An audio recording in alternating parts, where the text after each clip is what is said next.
tell me I'm awesome, yeah. Hot like fire on the pan. If you wanna touch me, please use caution. Cold like 0 degrees. I'm out the cage, gotta let out the beast. Revolutionary, gotta let out the streets. Locked in a cage, I'ma let out the sheets. You can't go out, man, forget my peace. You take the west, I'll take on the east. I'ma put him in the cage, never let out the. Yeah, I hear him chat to the noise. Move too quick, can't stop for the talking. I hear him chat with the boys. Man so tough, but mans keep walking, yeah. Just too sharp with the prize. Right, guys, let her tell me I'm awesome, yeah. Hot like fire on the pan. If you wanna touch me, please use caution. Stop that. Stop that. Stop that. Chris Cody, I want you to get me the dump truck that recycles sound, because Billy and Stugotz have just thundered in here from God Bless Football, and I want to be careful not to be redundant because the award-winning God Bless Football comes out earlier than we do.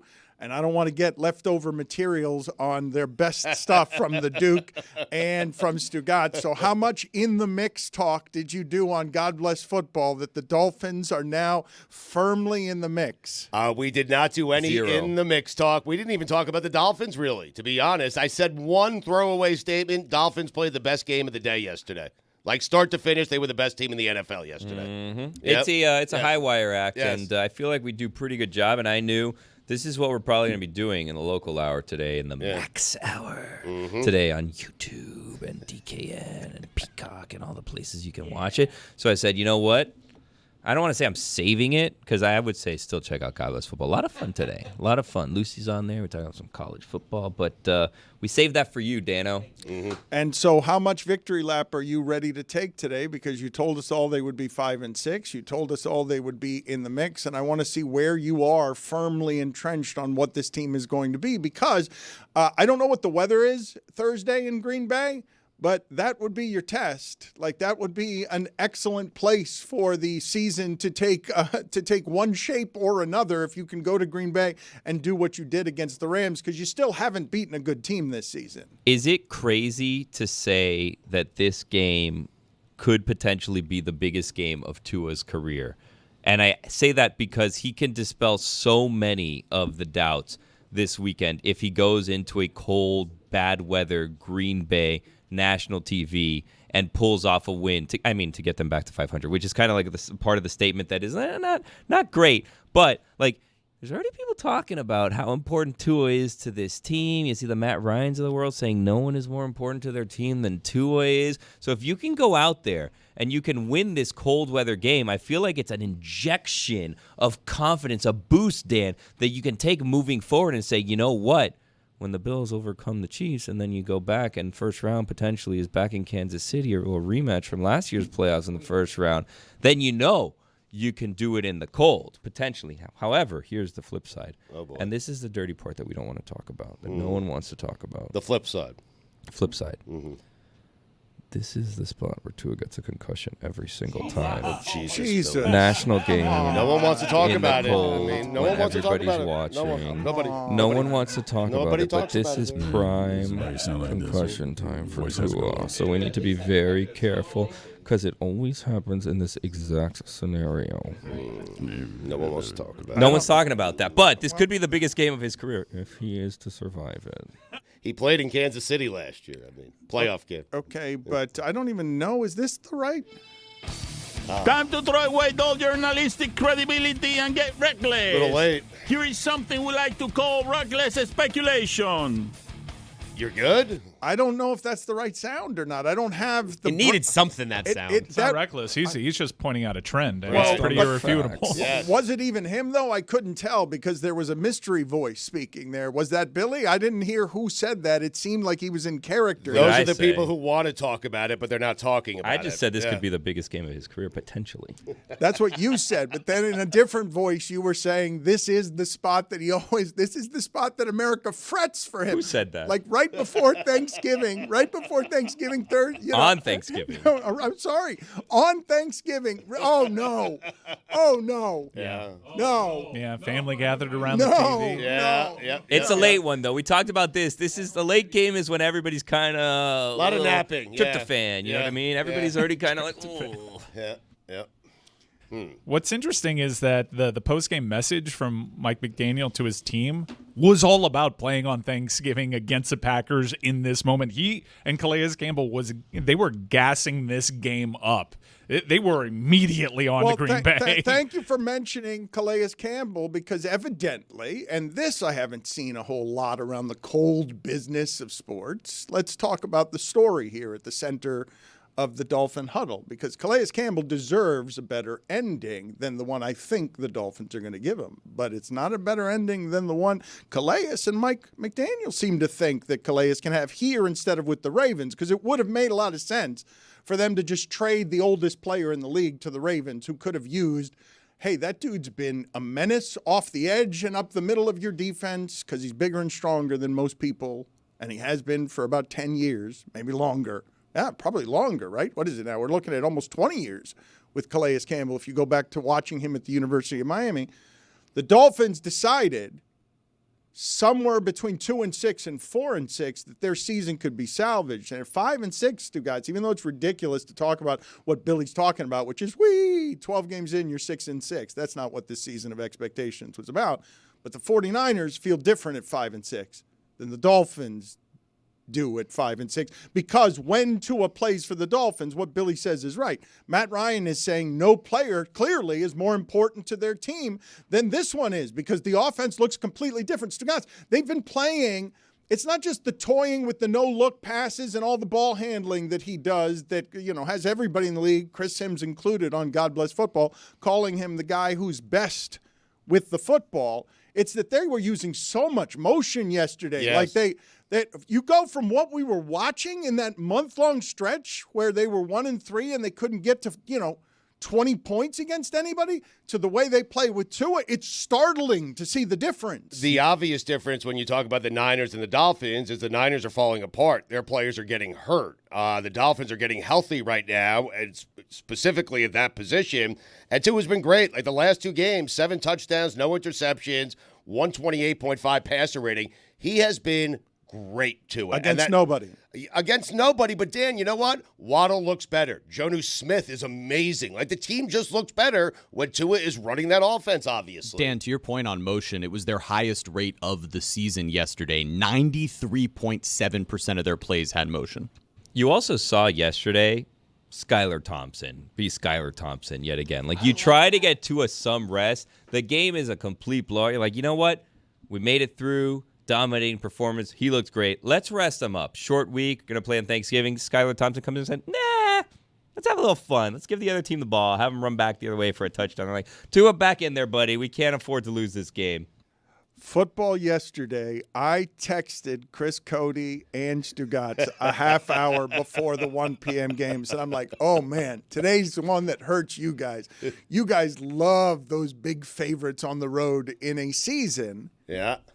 When getting points is obviously the thing to do because all of these games are so close. And both of you said you were threatening to have a bye week for gambling during the 1 o'clock games because the 1 o'clock games were so bad. Yep. Think about this, okay? Think about the magic of this stupid sport. At 12:55, Chris Cody and Stugotz, legitimate degenerates, the both of them. Thanks. Thinking about a bye week on gambling, these 1 o'clock games, woof. I was actually telling you that even gambling on these games will not make these games exciting. That's what you were saying. Yes, you were thinking about taking a gambling bye week just to get ready for December, for Thanksgiving, for the postseason. Yeah. And then what happens? All at about the same time. There goes Patrick Mahomes running for 33 yards. Woo, the Chiefs escape. Oh, the Bears got an onside kick. Whoever recovers those, tie game. The Titans beat the Texans. Really? No one saw that coming. And then also, the Cowboys are going to win on the road, are they? Oh, that All finish. right. And it's going to be 4 touchdowns in 3 minutes at the end of the game when all of you thought the under was coming in when it was whatever it was, 3-0 at the half. It was the best Sunday in NFL history. Unbelievable. It's just unbelievable. Football. All crap games, all of them. But they're just close. and they got steaks, and 5 and 6 is in the mix. Was that the best witching hour of the season? Unbelievable. It was lasted 2 hours. fantastic. It was 2 hours. There was a Hail Mary in one, but no, he's right. The overtime went into, it bled into the 425 games. Hansen was disoriented. He was confused. I wanted to ask you guys on the broadcast on Saturday, I believe Mark Jones, who has been doing this for a really long time and has enjoyed it for a really long time and has gotten so good and confident at it, did the single most Miami broadcast I have ever heard on a national game. And furthermore, I'm pretty sure he was doing this on purpose, use an assortment of polysyllabic words just to do it. Just because he wanted to call the University of Miami defense intransigent. Somebody fumbled and he's like, oh, he regurgitated that one. He did it like a dozen times, and I'm convinced he's playing with his friends where he's like, I bet you I get this word in today. Like he's fooling around because they're words I've never heard on a sports broadcast. Definitely a Miami broadcast gave the location of the stadium, Dan Marino Boulevard, 27th Avenue. Oh, Not Carroll City, Liberty City, Overtown. Miami Gardens. He was saying where he got married. I've never heard such a Miami broadcast done nationally that way. Where did he get married?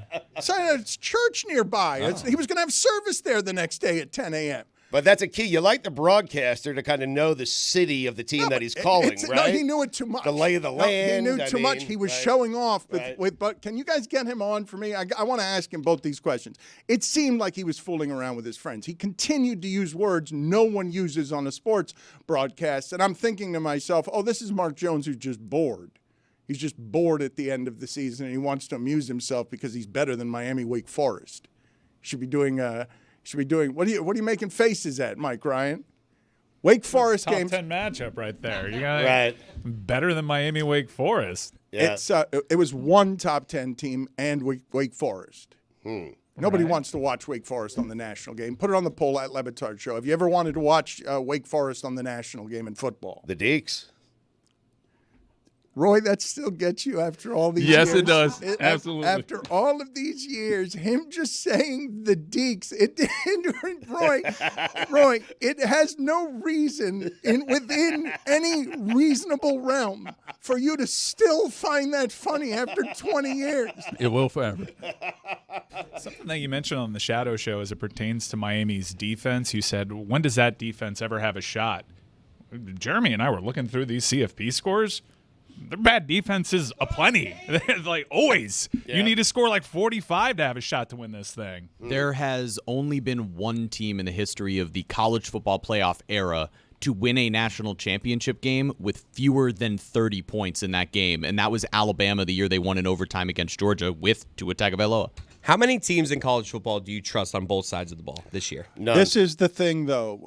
Okay, look, I would have liked Indiana to not have special team calamities this weekend because I would have liked to have seen Ohio State tested by Indiana. That game didn't appear close because they had two intergalactic mistakes on special teams, and then they were winning, and then they're down very quickly, and Right. Ohio State wasn't even able to be tested.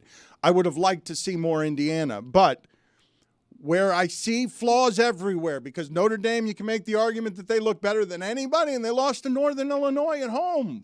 Who lost to Ball State, which is the worst team I've ever seen in my entire life. Miami beat Ball State 62 to something, and so, yes, all the teams are flawed, and Oregon went to Wisconsin and barely won. But they won. But among the top 12 teams that I'm looking at, I've seen very few weaker total units than Miami's defense. I think that's a safe criticism, but I also think it's not something that they can't overcome. It might be matchup dependent. Like they ran into opponents for a full month that were just attacking their weaknesses. Everybody left on their schedule potentially is a team that'll stick to their identity.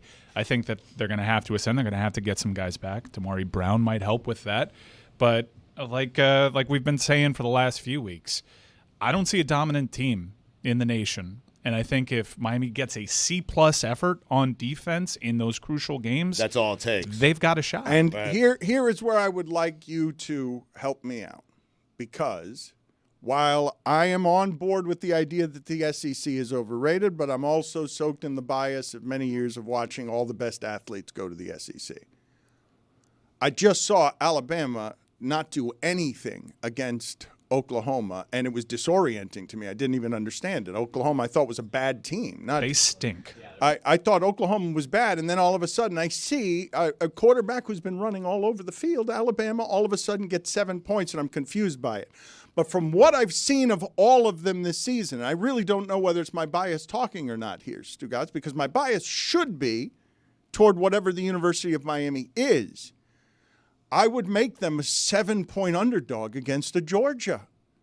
So I've seen those things, and again, with lines, you never know because the motivation there is to get action. But I've seen like college football playoff insiders has matchup predictive analysis, and they got that within like 4 points. So Georgia's was in a 10-point game against UMass in the third quarter. Right. Georgia, like you could if. Georgia DJ Lagway, yeah. they're a hammy injury away from losing at a neutral site to Florida. Like, Georgia is not the same team. I don't think anybody is really all that good. Maybe you can feel the best about Oregon, but they were in a dogfight against Idaho to start the year. But Georgia's losses came against Mississippi and Alabama. Alabama lost to Vanderbilt. Texas has some bad losses or a bad loss on their schedule. Texas doesn't have a good win. I'm telling you, no, they Miami's don't have a good resume. win. But Georgia doesn't have a bad loss, I guess is what I'm saying. It's just where are we going with the losses? A bad loss is still a loss. Okay, this is what I will be willing to say then. What I have seen from the University of Miami this season, and saying it's the best quarterback production they've ever had. It's the best offense they've ever had. If they're to win anything, it's because their defense will have to be something that can be overcome by its offense being the best. Their defense being the worst has to be overcome by their offense being the best. But from all of the University of Miami teams that I have seen play for and win the championship, legitimately compete for the championship, if this team were to have done so, it can only be because it's the most diluted, weakest crop of parity that you've ever seen in your life. Because this Miami team doesn't look appreciably better than the others to me at anything but offense. What you're saying doesn't really compete with me. Most diluted parity. What I'm saying parity is not a dilution. That's not a championship team, is what I'm saying. That defense is so bad that cannot. Sure it is. Sure it is, because you grew up most of your life. Championship teams looked like that. Look like the teams this nation. You and a lot of your media brethren need to break yourselves of what college football looked like for the last 20 years. This is not the monopoly of the SEC where they play by different rules and all the guys getting drafted essentially go to 4 schools. The talent opened up. Pavia's in Vanderbilt, and he and his boys are going to be a pill for you to swallow. Like, it's a difficult, different day and age, and you're going to have teams that you would maybe assign an A- to instead of an A+ that are going to win these titles. But what Dan is saying is he has seen, in his opinion, and he's entitled to that, he is saying he has seen Miami teams that didn't win the national championship, and I agree with him, the Testaverde team, that didn't win a national championship, that's better than this team. More talented than this team. We're several years into this whole new world. Right. Washington was playing in the national championship game last year. We saw TCU lose 65-7 in a national championship game. We've seen them go to the very heights all the way to the bottom. You guys got to understand it's a different sport now. All right. Okay, and that's what I'm saying is the only way that they can win the championship. If it's such a different sport that defense can be a champion, when in my lifetime, no, it can't. Second greatest team. The entire time I've been living, that defense can't be a champion. Dan, the second greatest football team I've ever seen was Joe Burrow's LSU. I love playing this game. Name a defender. Agreed. Name a defender on that team. Stingley was the best defensive player on that team. That was an overwhelming offense, more overwhelming than this one. That was an overwhelming football team, not playing a bunch of close games against 5-6 and 6-5 teams. Who isn't playing close games? There's close games abound. We just saw how many 4 teams in the top 10 lose to unranked teams. Winning is hard, harder than ever. I am going to continue to tell you guys and the audience as someone who has been an advocate for how much fun and how interesting this team is. I did not believe that the Mark Richt team looked in any way like a champion over the course of that season. This unit that the University of Miami has, and I'm talking about their quarterback when I say this unit, but I'm talking about their offense when I say this unit. The quarterback. It is better than anything I have seen do offensive production at the University of Miami. But when I see how vulnerable they are to somebody who can just put together a 17-play drive but doesn't need it because they keep doing it in 6 because they cannot stop anybody, you need Cam Ward to never have the game he had against Wake Forest against somebody who's playoff worthy, because they immediately lose the game the way they almost lost at Cal, the way they could have lost against Virginia Tech, and the way they did lose against Georgia Tech. Defense wins championships, but Mike is saying this is a new sport. We need to watch it differently. The best defense is a good offense. And what I'm saying is the last time the University of Miami was on the road, they lost to an inferior team playing 2 quarterbacks, one of whom was in the game to throw, and they knew it, one of whom was in the game to run, and they knew it, and they held the ball all game long with a bad offense. And what I'm saying is when you face the good teams, in my experience, that University of Miami team isn't good enough, doesn't look like a champion to me. So you have to tell me that the sport is totally different in order for them to win a championship in it. That's exactly what we're telling you, because I don't think that you can really point to any team and say they're really solid in all 3 phases and they're not going to get sniped by one of these other teams. And yeah, I would actually look, the defense only gave up 7 points against Wake Forest. They were really good against Wake Forest, who had an abysmal game plan. I think you're right to actually fixate on some of the offensive troubles that we've seen lately, but where I would say is room for encouragement is Cam Ward has shown you that he's not a one-trick pony. In that game, here's where you can be encouraged. His yards per attempt were the fewest, I think, of all season long, because he's just taken what the defense is going to give him, which was why they lost to Georgia Tech, because he felt like he had to score a touchdown every time out. It was also, and this you can chart this, the fewest amount of time that he took to throw. And I know he had an abysmal interception in that game, but he's showing you that he's learning to put his team in a better position. It was a fluky game. He had that fumble by Restrepo that was uncharacteristic. He had a perfect dime of a touchdown pass fall through Jacoby George's arms. I think Miami, if they handle business, you look at their offensive numbers, they get a bye. They're pretty well positioned. I mean, I'm a little sad at how this is going today, Dan. Like, this Thanksgiving week, I'm not saying that it's time to do our turkeys of the year or what we're thankful for, but like, turkeys. It's a great time to be a South Florida sports fan. You have the University of Miami. If you like the University of Miami, they could be playing for a conference championship for what? First time in a long time. They've never won the ACC. They're right in the mix to be in the college football playoffs. You have the Dolphins, who are in the mix, who could be competing for a Super Bowl this year. Yep.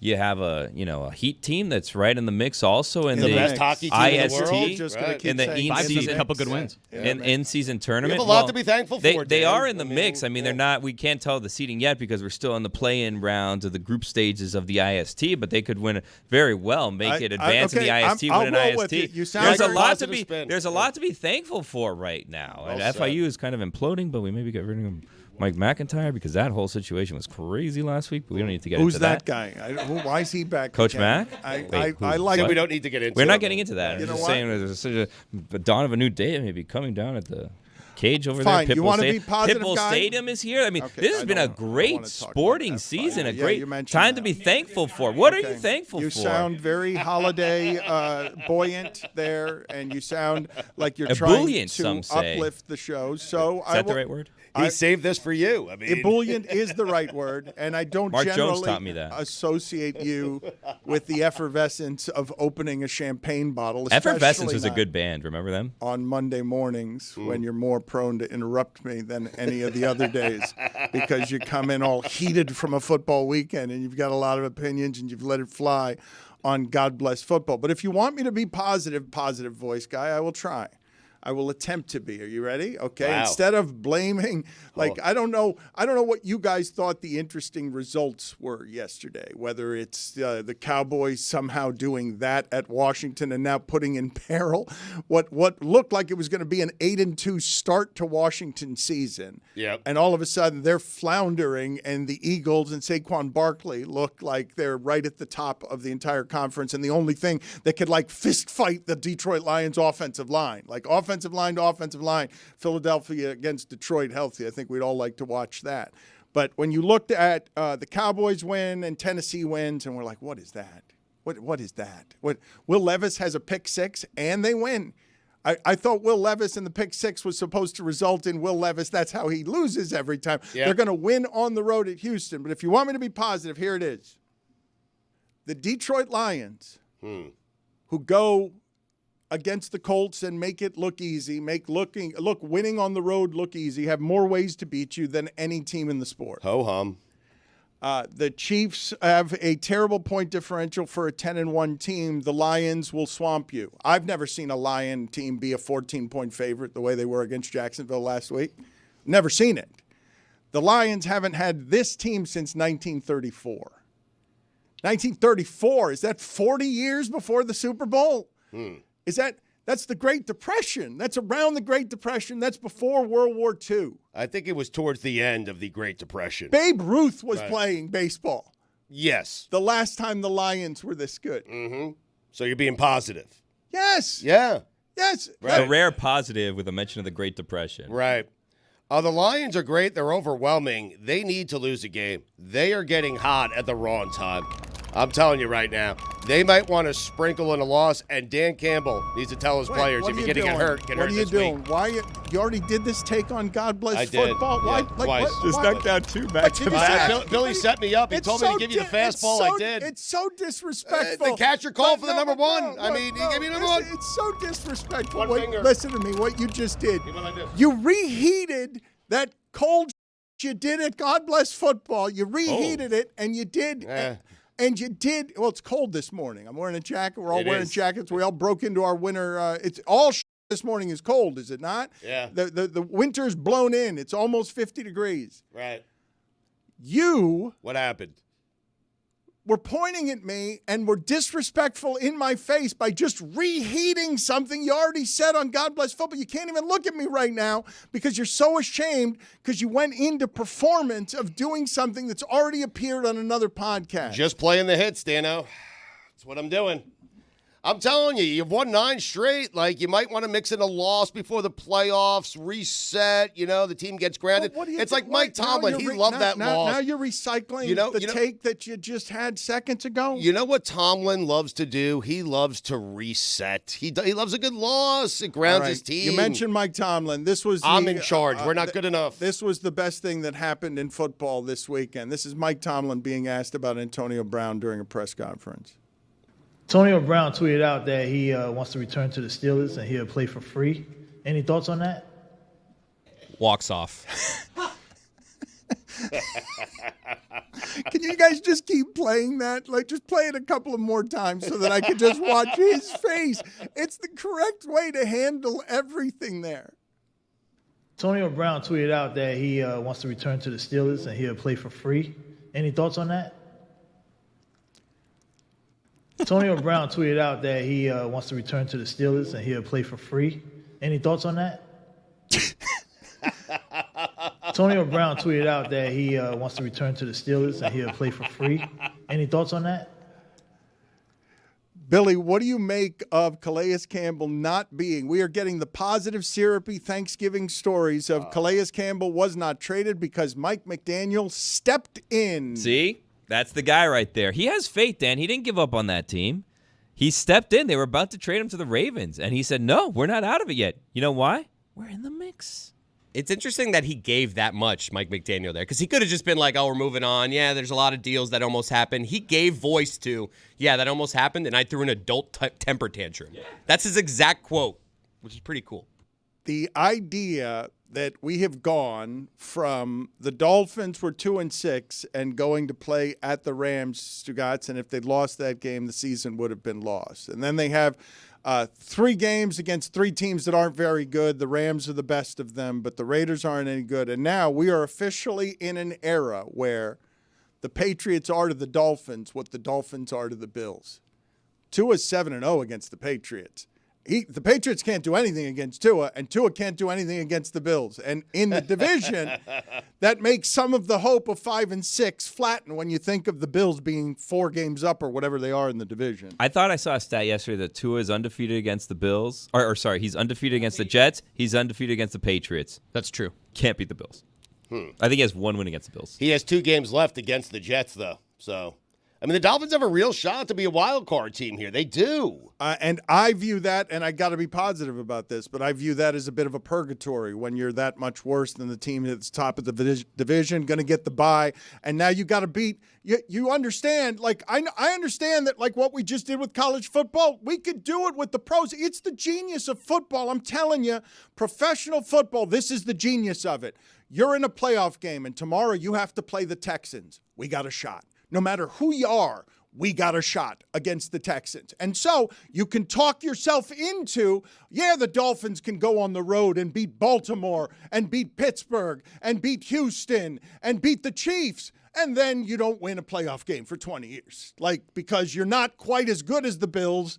You're not as good as the Bills. Hard stop. But, Dan, one of the reasons I'm saying this team has a chance, they have 2 with the Jets, they have the Cleveland Browns, they have San Francisco who's banged up, and they actually go to Houston and they play Houston. And Houston's a team they're trying to track down in the AFC. And so there is an opportunity. I'm not saying they're going to get it done, and I understand what you're saying. If they get there, what are they going to do? But there is an opportunity to get there. And if I told you that 4 or 5 weeks ago, you would have laughed me out of the room. In fact, you did. Well, you did. You guys did say this. You said the schedule was going to do this exact show. What do you consider a success? Because if they make it to the playoffs and they win a game, is that a success? Because they're not compared. They're not at the same level as the Bills in terms of their record, right? But they played the Bills a couple weeks ago, pretty tight, and we were even discussing should they have gone to for a 2-point conversion to win that game. So they played the Bills tight. I mean, aside from the Bills tight, Billy, they played the Bills tight. Yeah. In a playoff game with Skylar Thompson. Well, he was the reason they lost that game. But they always lose to the Bills. The Bills are better. We're not going to have this discussion. No, the Bills are better, but what do you consider a success? Super Bowl or bust for the Dolphins? Because they're not there. The fact that we're still talking about this team 11 games in, I can consider success from 3 games ago. But you do realize last year we were talking, Greg Cody said they're going to win the Super Bowl. And this season of expectations wasn't 5 and 6, 11 games in. But they lost their quarterback. It was supposed to be a given that they would be at least here, correct? Not 3 games back in the division, at least here in the mix, 12 games in. Yeah, if they didn't lose their quarterback for 4 games. They lost their quarterback for a significant chunk of the season. And went 1-3 during that. Correct, that's why. But they've got 6 losses. They've got 6 losses 12 games in and haven't beaten a good team yet. What? Show me. They beat the Rams. You saw what the Eagles just did to the Rams, right? Now I've gone negative again. Right, not certain the Rams are any good. I mean, no, your point about they haven't beaten a good team yet is totally fair. They haven't. I'm just picturing what this league would be like if all teams thought the way you want them to think. But we're the 7th seed. We're not even going to play that playoff Forgive game. me. The Chiefs wouldn't have played a playoff game last year. We're never going to win the Super Bowl. Let me say it a different way then. Let me say it a different way. Okay. The country does not believe that the Miami Dolphins can beat a good football team. The country, that is. They don't believe in the Dolphins. I don't believe in them. Are you including Miami? I'm saying the country does not believe that. Look, this has been the narrative for 2 seasons, Stugotz. It hasn't changed. The country doesn't believe that Tua can win you a road playoff game playing well. That has not changed. It maybe changed in Miami. It has not changed elsewhere. That was the story at the end of last season. Right. McDaniel gave voice to that this offseason, and that has been the story the first half of the season. They still have not beaten anybody. I get it, but I'm guessing the country also didn't think the Giants would win the 2 Super Bowls they won as a wild card with Eli Manning. And they went out and won those Super Bowls. Okay, the odds are stacked against them, and no one thinks they can get it done, but that doesn't mean they can't. It kind of does. What if they beat Does the it? Packers? It kinda Does that change does. anything? Yeah, if they it beat the kinda does. Packers, It or then they does. just beat one good team? No, do it again. if they Changes beat things. if they beat the Packers, then halfway Right. through or 2/3 of the way through a season in which they lost their quarterback for a month, they will be 500, which isn't where they were supposed to be when we started talking about everyone's all in on the But Dolphins they weren't this supposed to season. lose their quarterback. They weren't supposed to lose their quarterback. Well, That's what we're forgetting. You're predicting that they will lose their quarterback Thursday I am night. not. No. Who said No. Let's just get ahead of this right now. I am not predicting they will lose their quarterback. I do not want them to lose their quarterback. I am not rooting for anyone to get injured. Okay? If said thing should happen, do not come at me. Billy was right. Billy's happy. None of that. I don't want this to happen. I'm just saying, historically, this is when it does happen. That's all I'm saying. I don't want it to happen. I'm not predicting it. I'm not rooting for it. I'm rooting against it. You're Very clear. strongly am Look, I rooting Billy, against this happening. Billy, I'm sorry to have done this to you, but you are cornered, okay? Because I am not. you have put all of the packing peanuts around it that you can. I'd put packing peanuts in his helmet if I could. But you predicted earlier No. that this is the situation that this always happens in. And we all recoiled. We recoiled as a show. No. Do you know how rare that is for all of No. us to recoil as a show? No. We did. That's like saying Jim Cantori is rooting for Category 5s to hit certain spots so he can be right. No, he's just reading a map. That's all I'm doing. I'm just reading a map, and I'm telling you how this has gone historically in the past. Potentially, this is something to look out for. I'm not saying it's going to happen. I'm rooting for it. I want it to happen. I don't want it to happen. I'm rooting against it. I want to be wrong. Dan, I'm like you. I want to be wrong. I learned from you. I want to be wrong. Let me say scandalous thing and then say, I want to be wrong. I came in happy today, legitimately happy Really? to talk about the Dolphins. Yes, because I'm wrong. Because when they went from 2-6 to 3-6, they did indeed save their season because you were right. You said they would be easy games against the Raiders and Patriots. And I'm like, easy games? They're the easy game on everyone's schedule. And now they are 5-6, and we're doing exactly the show that you predicted a couple of weeks ago maps. we would do. I hope on Friday we're not doing the show you previously predicted we're going to be doing on Friday because Tua's hurt again no on such Thursday thing. night. We won't be. It's a holiday. Also, that Tomlin video, totally fake. What? As we celebrate 20 ridiculous years together, I will tell you that I do not believe that Stugotz has any segment that is more popular. Do I have this wrong in 20 years than Weekend Observations? Like your most popular segment is either that or Wake and Take, right? I think it was that, Wake and Take, or maybe the restaurant reservations, which I'm actually planning on doing one coming up here soon because it's anniversary time, Dan. Nice. Yes. Okay. Well, we are going to celebrate Stugotz here in a moment with what is his the most featured bit. And I will say that tomorrow is a giant day in our history. And I don't want to just skip past it because we've been talking about it for a while. This book is a real thing, and Stugotz wants it to be a New York Times bestseller, and we want it to be a New York Times bestseller, and it launches tomorrow. Like, the pre-orders are crazy already. All sorts of gifts to the people who have gotten in early, but this thing is happening. I've seen the book. It exists, and tomorrow it's no longer a broken promise. It's not a lie anymore. This is a very real thing. Stugotz, beginning tomorrow, is going to officially be a published author.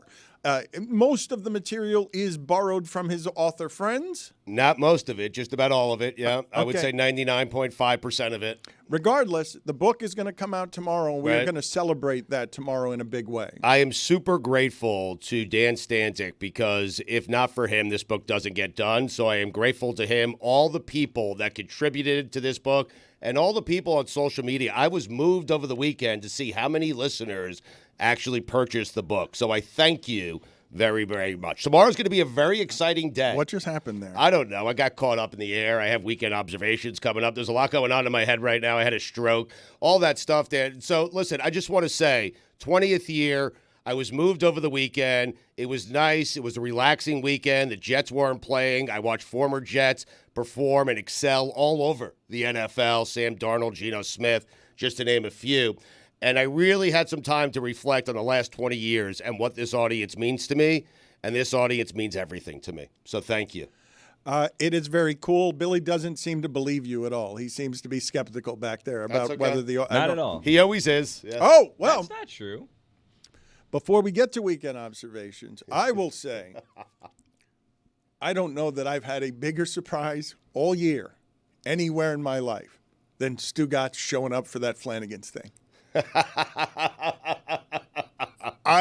Felt does the same about you. He does genuinely appreciate you. No, the expectations for us are different. I arrive after the first quarter. Dan, where were you? You're late. Stugotz arrives at all. Giant celebration throughout the parking lot. The expectations are different. You figured it out, buddy. Like Yes. you have Set 'em low, Dano. You have the game played perfectly because tell me, I was not the only one. You guys have had give me a bigger surprise that you guys have had. Mike's experience with the coffee table might be one. No surprises match that. The movie, The Coffee Let me Table, tell I you should something. say. If Anthony Jeselnik tells you, I found this movie to be a laugh riot and I smiled the entire way, that should be a pretty big red flag. Right. Dan, but I've been telling you because Billy and I have been making the tour around the United States. We've gone to Kansas City. We've gone to Chicago, Arizona. I went to Detroit-ish. And I am telling you, the outpouring from the fans during our 20th year is something you need to experience, and I'm glad you had the chance to do so last week. That's why I went. I wanted to talk to our fans. Our fans have been great to us and loyal to us for 20 years. So tomorrow we're going to ask for more of that loyalty as Stugotz tries to butter you up. Before we get to weekend observations, would anyone have had any objection? Because I would have done this.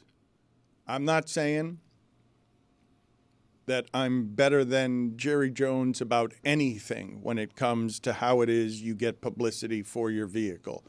But yesterday, as McLaurin is running down the field when he's got 11 Cowboys in coverage and they've got no timeouts, if I were Jerry Jones, I would have run on the field and fired McCarthy before McLaurin got into the end zone.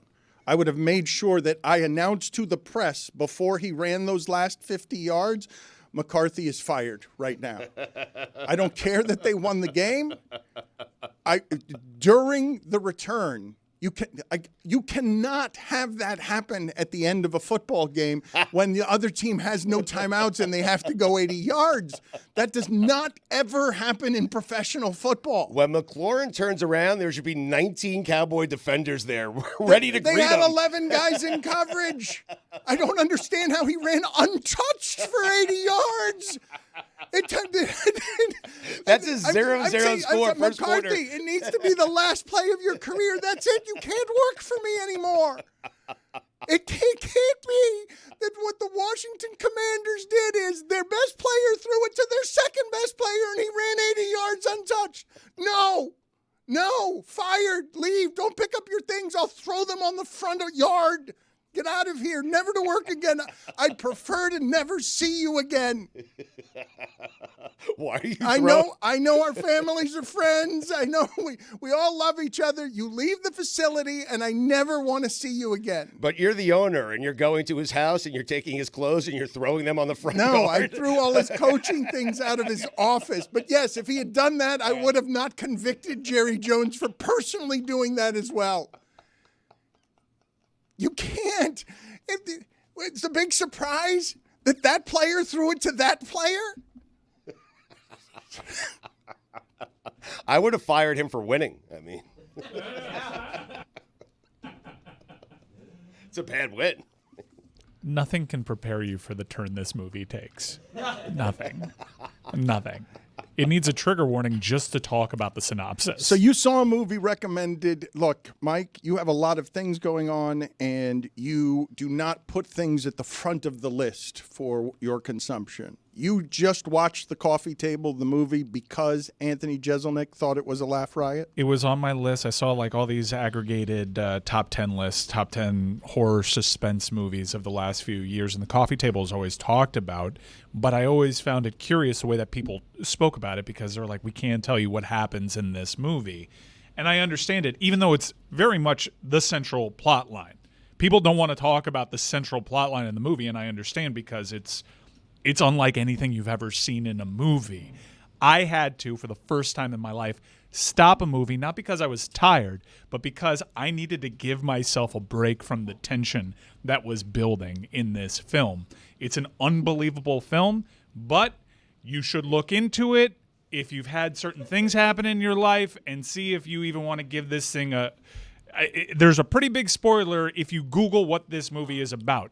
If you're in, trust me, that's just the tip of the iceberg. All right, we'll continue to talk around this, but there's only one time in my life that this has ever happened to me during a movie where I had to turn it off, and I'm like, and it's not Midsommar or one of those. There are plenty of disgusting movies I have seen. It was Ryan Reynolds spent the entire thing buried in a coffin alive trying to get out, and it became so claustrophobic to me that I had to turn it off. I couldn't continue to watch what I was watching. You're saying this thing has such disturbing material. It's not claustrophobia. Such disturbing material that you, who takes an Anthony Jeselnik recommendation when he's dark comedy and he's telling you this is a laugh riot and he's telling you that this is going to be super strange, you immediately go listen to it and couldn't watch it, had to stop. I watched 3 movies yesterday, well, 2.5. I watched Gladiator 2, I watched Wicked, and to end my night, I started watching The Coffee Table. And I had to stop watching The Coffee Table because of what it was making me feel. It's a great movie. It's a great premise for a movie. It's also highly disturbing and could be triggering for those in our audience. If you want, I can tell you in your ear what this movie is about. And you will, I think, react. Well, I can't believe that none of us have heard of it, and I can't believe that all of us are staring at you, and there isn't even a curiosity that I can see among the group of, like, tell me more about what this premise is, because you've got me curious now that you don't even feel comfortable talking about it because you're not squeamish. So, like, you go in, what was that Saltburn movie that you were talking about? Movie. That movie was great. Okay, but that's got some plot twists in it. That's got discomfort. This is uncomfortable. This is not overly gory. It's what you don't see that really stays with you. It's about the situation that this couple finds itself in. And the reason why you haven't heard of it is because it's a Spanish language film. This is one that's getting around by word of mouth, and everybody pretty much has the same reaction to the central plot line of this film, which is really rough, really rough. So what are you proposing? Saying it into our ears and we decide from there? I'll tell you in your ear, and you tell me if you have any interest. Don't spoil it, though. Yeah, come over here. I'll whisper it. I'll go over there. Okay. Yeah, come here. All right. In the interim, and we will get to the weekend observations in a moment. Love a game of telephone. Billy, are you interested at all in this movie? Oh, no. Because he's taking the recommendation. Anthony Jeselnik, it's been a very popular South Beach session. People appreciate his brand of comedy, and he's got a following that is unusually loyal, and he's one of the legends in the game. And so the South Beach session has been very popular. Mike Ryan watched it, which he never does, at least in part because he loves Jeselnik so much. And the people who follow Jeselnik, he's got a giant cult following of loyalists that's uncommon for comedy because they always find him telling the truth away from comedy. I've been meaning to ask you, and it's probably better to ask you off air, but we're here now. When you interviewed David Allen Greer, how did you not laugh? Because he was dressed like a train conductor. You thought I should have just laughed? I walked by a TV and I was like, "What is going on right now?" Because like it wasn't just like the overalls; there was like a kerchief around his neck as well, right? Like what was going on there? I don't know. You didn't ask? You weren't curious? I did not. Well, what would you have asked? You asked, how was the train ride over here? Something like that. Like what do you ask? I was taken aback. I asked him an hour's worth of questions about an assortment of none different of which things, related but to trains. none of them was about trains. None of them was about kerchiefs.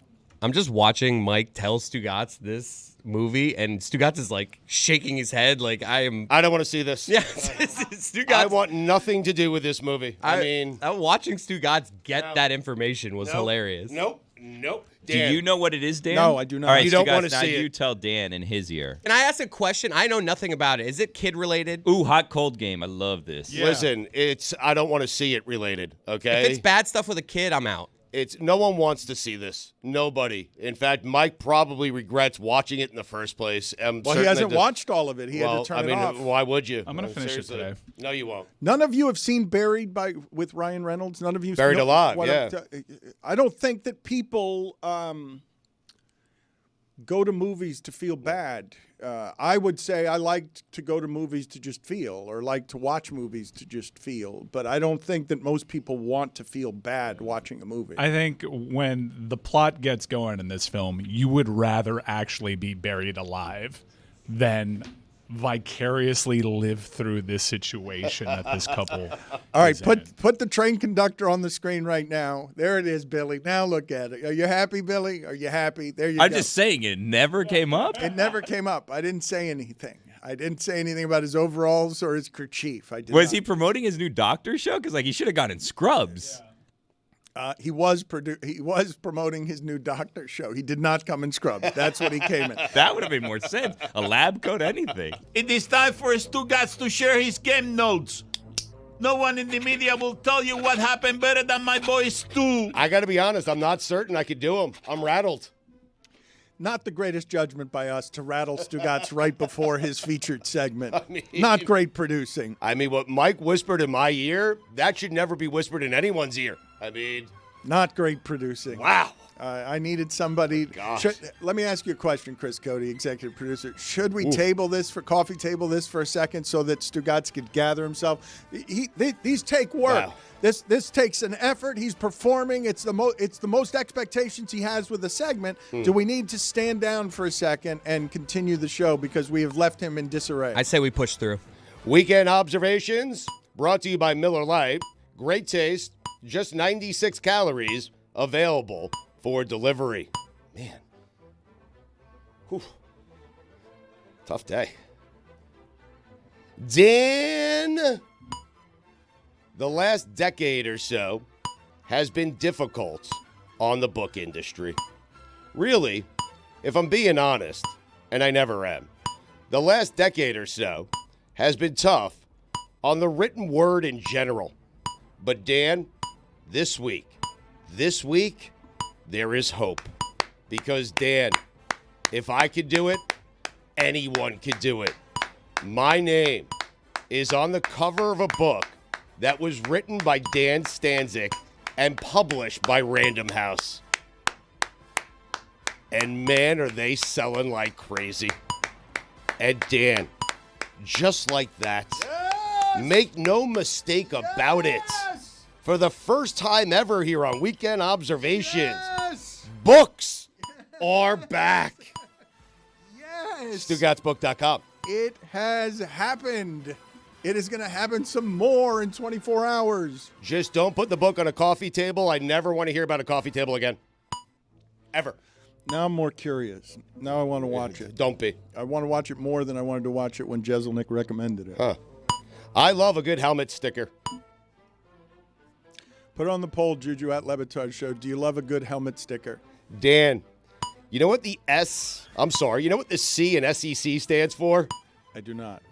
I was thinking coffee table, but that's all you're thinking now. Chaos, yes. It is a bit of chaos. It stands for chaos. It is. Yes. There is going to be a 7-loss SEC team in the playoffs. Yep.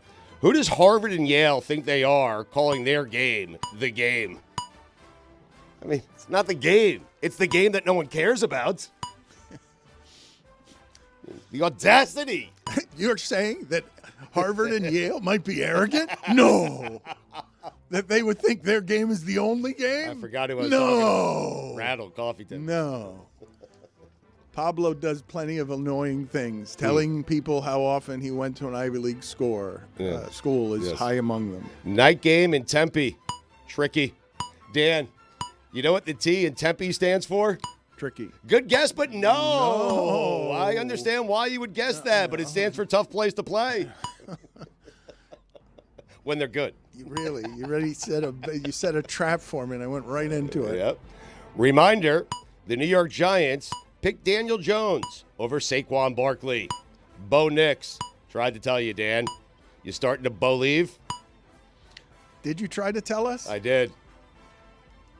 You did? Yeah. Okay. You believing? What are they, 7-5? Yep.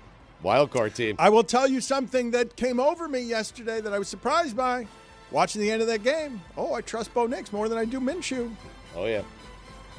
Minshew's a veteran, and I trust a rookie more than I trust. I was surprised by that. I was surprised it swept over me during Raiders-Broncos. You can't spell miss the playoffs without the MISS in Mississippi. That's a bad loss. That's a terrible loss. Don't look now, but the Florida Gators may have found themselves a quarterback. Mike Ryan, look at Mike Ryan got his backup when I said I was a bad loss. It's the best win on Miami's entire schedule is that Florida win. It keeps getting better. It keeps getting better over the last month. Not so easy to go in as a ranked team into the swamp, huh?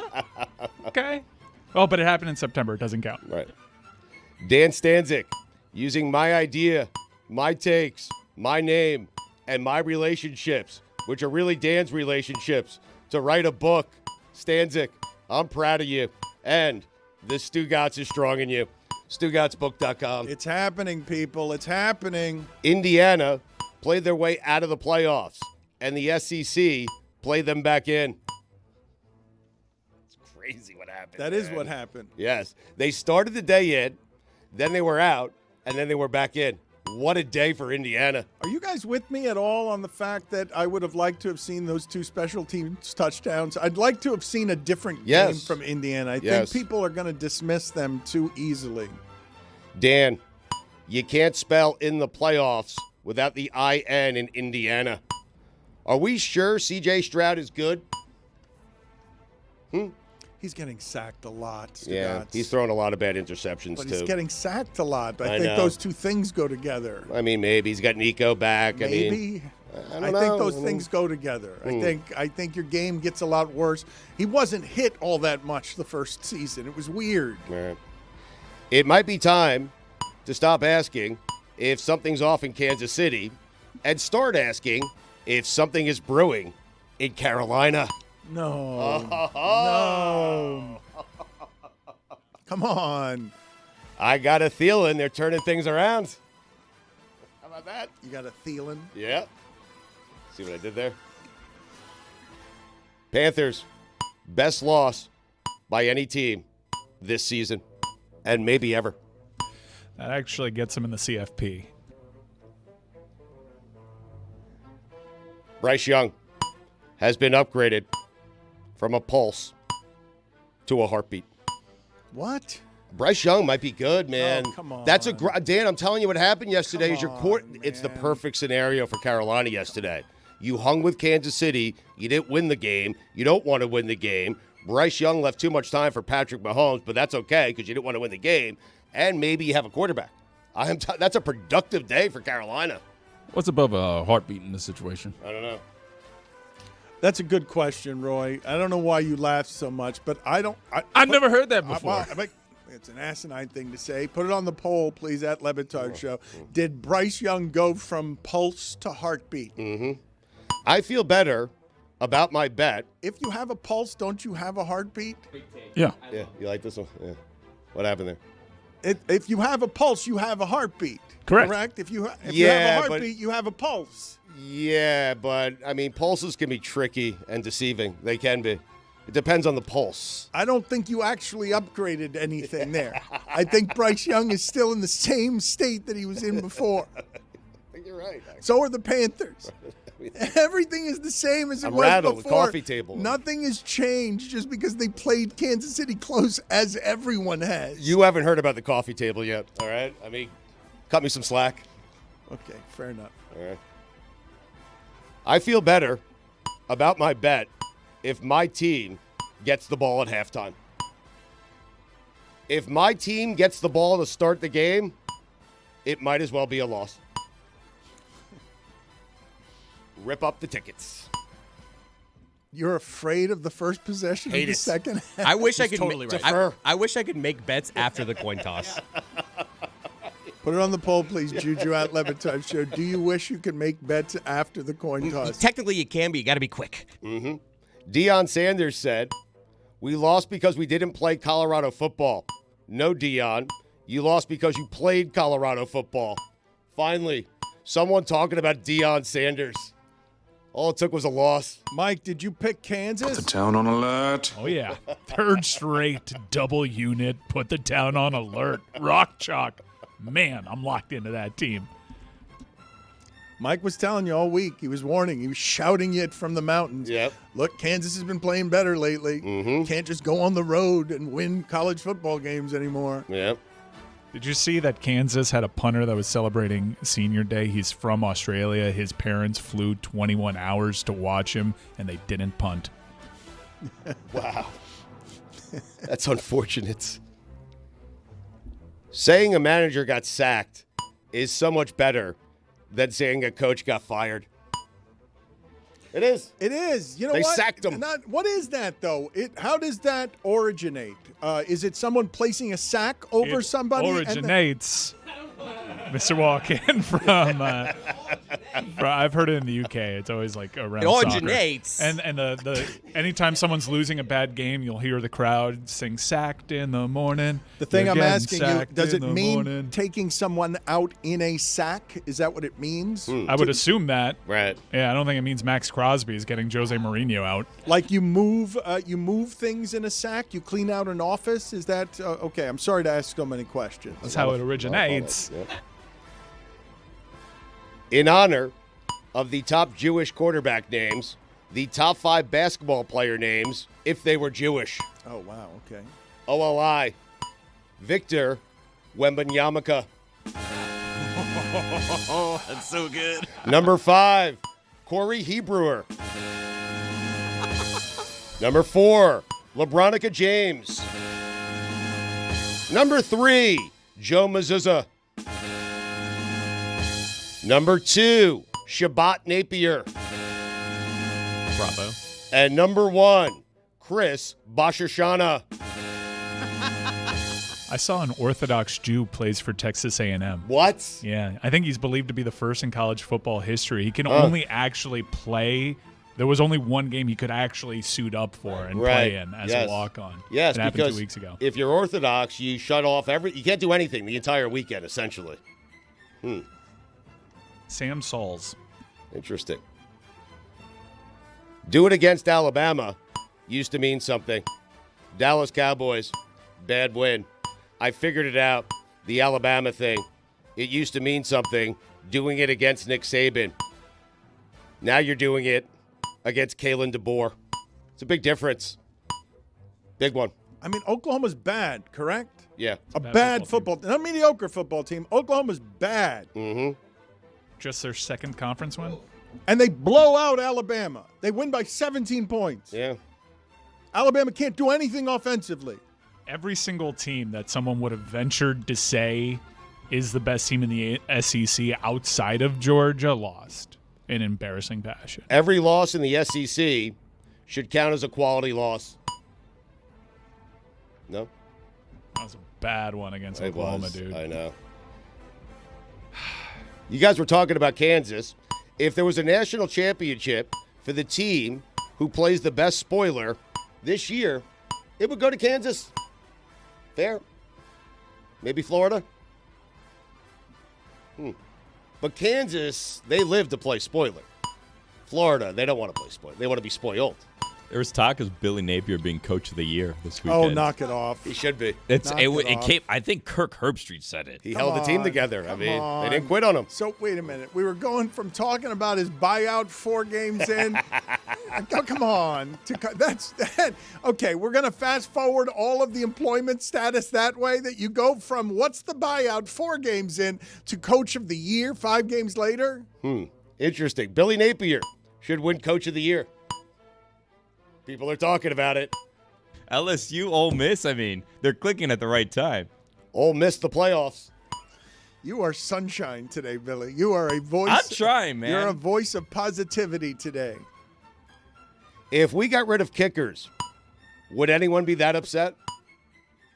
Got rid of them like in a purge? Well, no, they could still live. I mean, okay. Just eliminate them. Just the from position. football. Yeah, why are you killing all the kickers? I'm not What's right. happening? I didn't He kill said, anyone. he said I said eliminate. I said get He rid of said- them he from the said- sport. Okay, From the sport. he said get rid. He didn't say from the What? sport. He said get rid of them, like dispose Sack of them. You can take Arizona State out of the Pac-12, but you can't take the Pac-12 out of Arizona State. Mo Salah. If I looked like that, I'd also take my shirt off when I scored a goal. Holy cow. Mo Salah. Whew. Jackson Dart was going to end that game with an interception and would not be denied. It looked like that. Yeah. USC, UCLA, classic Big Ten matchup. College football is weird. I man. do love how screwed it up it is. It's so good.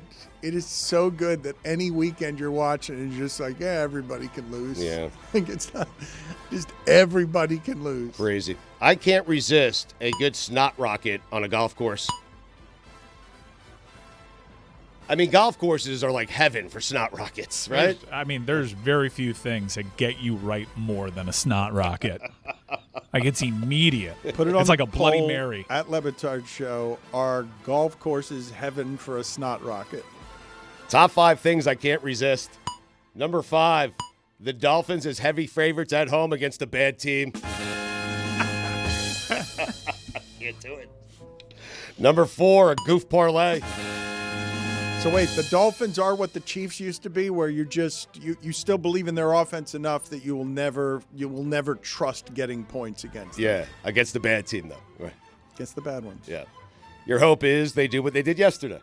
What is the goof parlay? You've told us before. It's just a wacky parlay, a couple of different teams and over catches, something just, like a $10 parlay that wins you like $10,000. That's never going to come in. If I'm loading up my betting slate for the day and I have $10 left on my account, that $10 is going to be in a parlay that would pay me out approximately $34,000. Today's going to be my day. So you got to go 16-0? Something like that. Something like that. Number 3, ripping James Franklin. Number 2. What's happened there? That's over the last 12 months. Did you lost Harbaugh because Harbaugh won a championship and you just needed to go and find somebody? Like what? You turned on James Franklin from one day to the next and you've been crushing him for 12 months. Yeah, what happened was Harbaugh won a national championship and then he left. So you needed to pivot. Okay, you didn't want to go after Day. No, I mean, he wins too much. I'm nervous for Day, though. Right now, I am. I'm nervous for Saturday already for Ryan Day because they play Michigan in the game. That's the real game. So I'm nervous for Ryan Day. But no, James Franklin's my guy. It's him or Lincoln Riley, blah, blah, blah. Number 2, a good NBA 2-team teaser. Can't resist it. And number 1, a good book. StugottsBook.com. Here come the Flames. They're good. Keep an eye on them. If the committee said they weren't putting Georgia in the playoff based solely on the fact that they were trailing 7-0 to UMass, I'd be okay with it. The Minutemen. Rick Pitino. Congratulations to Mike Norvell for not having to add another L to his last name. 11 seasons and still no playoff appearances for Jackson Dart. I think it's just me. I feel like the guy's been around forever. I did love during the UM game Mark Jones saying his 9th year of eligibility. That's just so hearing that so phrase good. is so good. Weird time. I love a golf ball with a cool logo on it. Yeah. Kids riding around on one of those electric bikes. Got news for you. You're not riding a bike. Electric bikes. Do me a favor. Enough. Kids riding around on those electric bikes. Do yourselves a favor. Go exercise. Thanks. I mean, Jesus, what are we teaching these kids? Electric bikes. Ride a bike. Some spokes and ride a bike. It's a good point. Thank you. Stugotz is dead Get on. a Schwinn. Stugotz is dead on this. Mongoose. There must be so many more hospital visits now because people are riding around on these motorcycle bikes thinking that they're exercising. I mean, do yourself a favor. Go to the bike store, buy a Huffy, okay, and then ride the bike. How about that? Electric bikes. A Huffy. How's it? Roy, can you look up for me how Huffy's doing these days? Because he's great year last year. He just summoned a brand from the 1980s that I'm not sure is still around. I haven't heard Huffy in a long time. Roy, they had their best year sales year ever last year. Check it out, bikes.com. I was just there. I was there over the weekend because I was thinking about electric bikes and how they're doing in sales. They're not doing that great. But Huffy had a year last year. But I think they make electric bikes. That's the thing. I think you're just lying. I totally you just am. keep I didn't do any of lying. this. Roy, find Huffy for me and tell me how they're doing. Huffy please. does make electric bikes now. Yeah, that's not good. What are we teaching these kids? Ride a bike. CJ Stroud, the Dan Orlovsky is strong in you. Dan, you know what the S in CJ Stroud stands for? Safety. Sophomore slump. I know it sounds crazy, but the Titans somehow overcame their own quarterback to beat the Texans. No, that's exactly what happened. It doesn't sound crazy. That's the Will Levis experience, baby. Players on Notre Dame do it at the Army. Boston College, the rare college football program whose floor will always be 6 wins, and their ceiling will always be 7 wins. No team covers a spread in the fourth quarter quite like Miami. Dan, you know what Ohio State did on Saturday? Took care of business. No, they did, but they also reminded everyone that they were Ohio State and that Indiana was still Indiana. That is what they did. Mm-hmm. That was the best witching hour of all time. Sorry, Dano. No, that's okay. That's exactly what they did, though. You nailed that one. That's exactly what happened. Wow. We agree on an observation. How about that witching hour? Best one of all time. I'm gonna, the games didn't mean anything, but it was awesome. I'm going to say it again, all right, for those of you who did not hear me earlier.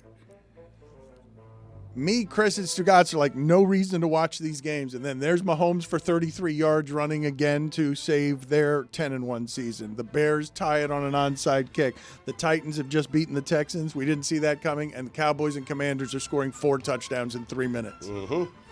Including that turbine spin move from a video game, which is who's crazy enough that you're a sociopath.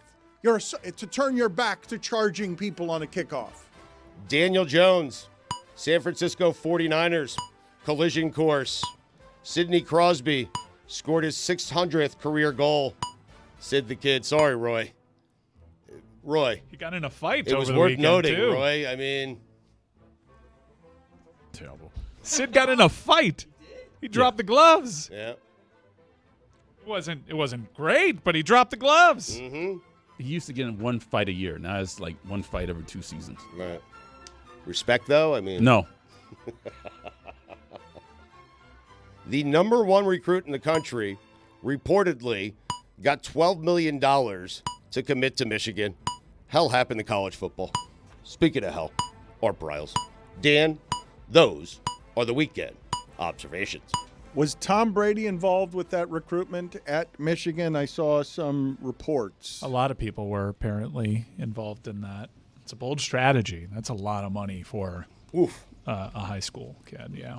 But that's where this is going to keep going if you make it no salary cap, free market. Hey, do you want to get good at college football? That was fun when we won the championship and we had Connor Stallions and Jim Harbaugh and everything else. Yeah. $12 million gets us back into that game? Okay, that's worth it. But I think Mike is right. That is a bold strategy. I'd rather see the kid play first, like what the Canes did with Cam Ward. I'd rather know he's going to be good than guess if he's going to be good. I think you could look at what Tennessee did in that they paid their quarterback a lot of money with the hope that he would be there for 4 years. And you realize that if Tennessee maybe changed their approach and got like a Dylan Gabriel or a Cam Ward, Tennessee's probably national championship good. If I may, just real quick, because I love this part of it, and I understand that we're galloping on, like, that the sport keeps growing, and there are rules, but we're kind of throwing everything we used to do out and doing it differently now.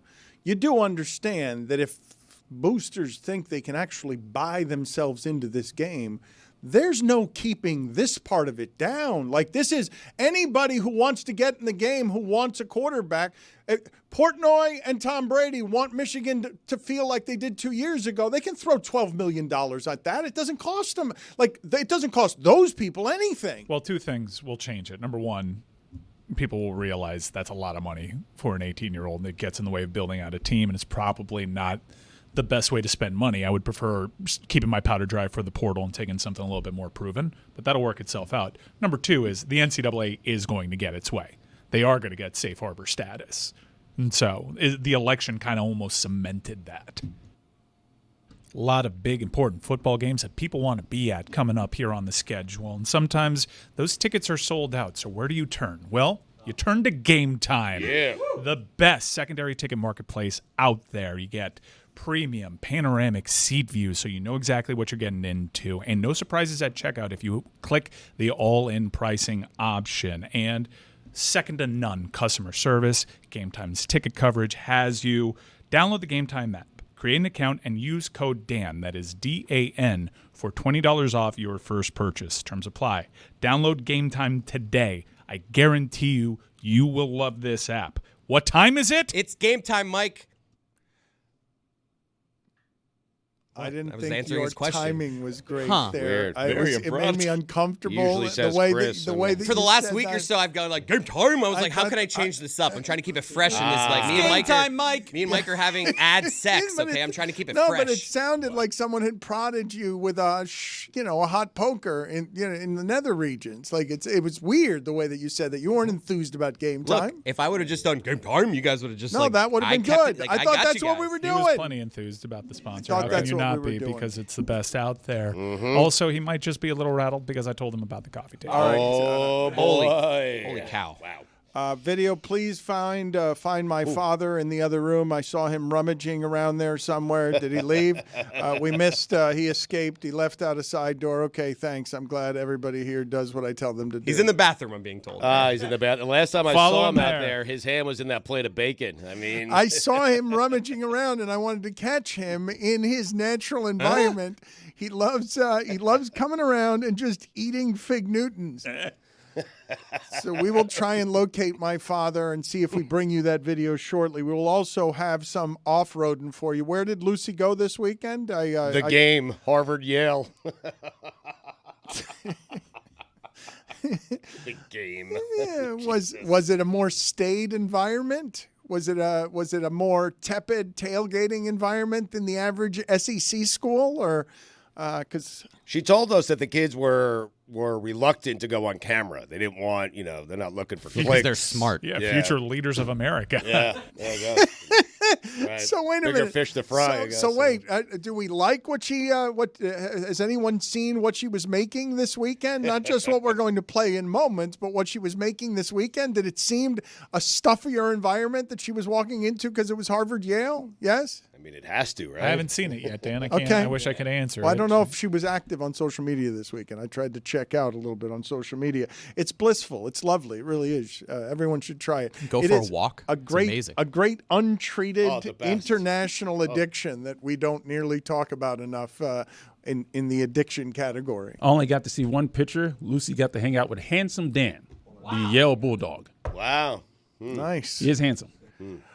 Let's get in a moment to that sound. But before we do that, Stugotz, I want to get your thoughts on something here. Did you see how everything ended in New York with the Giants on Friday? And Daniel Jones and the Daniel Jones era, for whatever it is. The 4 or 5 years that the Giants spent arguing about whether he was the quarterback franchise of the future before they cut bait. I think the Giants always knew. The problem was they went to Minnesota, won a playoff game. Daniel Jones played well in that playoff game, and they were kind of forced to sign him to a longer-term deal. Well, if they always knew, you don't have to do that, and they didn't know, guess. and so they wasted a lot of time on the Daniel Jones era. But Daniel Jones was really classy about the whole thing, and then when I'm leaving on Friday, Mike, because we obsess over our quarterbacks, as I'm saying goodbye for the weekend, Mike, is Daniel Jones waived. And now he's available to a variety of teams that maybe he could resurrect it with. But he was very kind in the way that he read a letter and said goodbye and handled it all, I think, with grace. And so Daniel Jones had a career where he made a lot of money and had very little success and somehow leaves New York kind of unscathed. And so Elle Duncan was making fun of, I guess, the way that he read his goodbye to the fans at a press conference. And let's hear that sound. Normally reserved taking the L for Fridays, but Giants quarterback Daniel Jones just did something so inexplicable that we made an exception. After being benched this week, Jones took to the podium to say goodbye to the franchise and fans, but with like 7 games left in the season. All right, I wrote something down just to make sure I say it the right way. I'm sorry, you have to write this down? Didn't you go to Duke? The opportunity to play for the New York Giants was truly a dream come true, and I'm extremely grateful to the Mara and Tisch families for the chance to play here. The Giants are truly a first-class organization, and I have nothing but genuine respect and appreciation for the people who have built it and who helped carry on that tradition. Thank you to all my teammates, coaches, and staff that have done so much for me these past 6 years. Of course, this season has been disappointing for all. I'm excited for the next opportunity and know that there's a lot of good football in front of me, and I'm excited about that.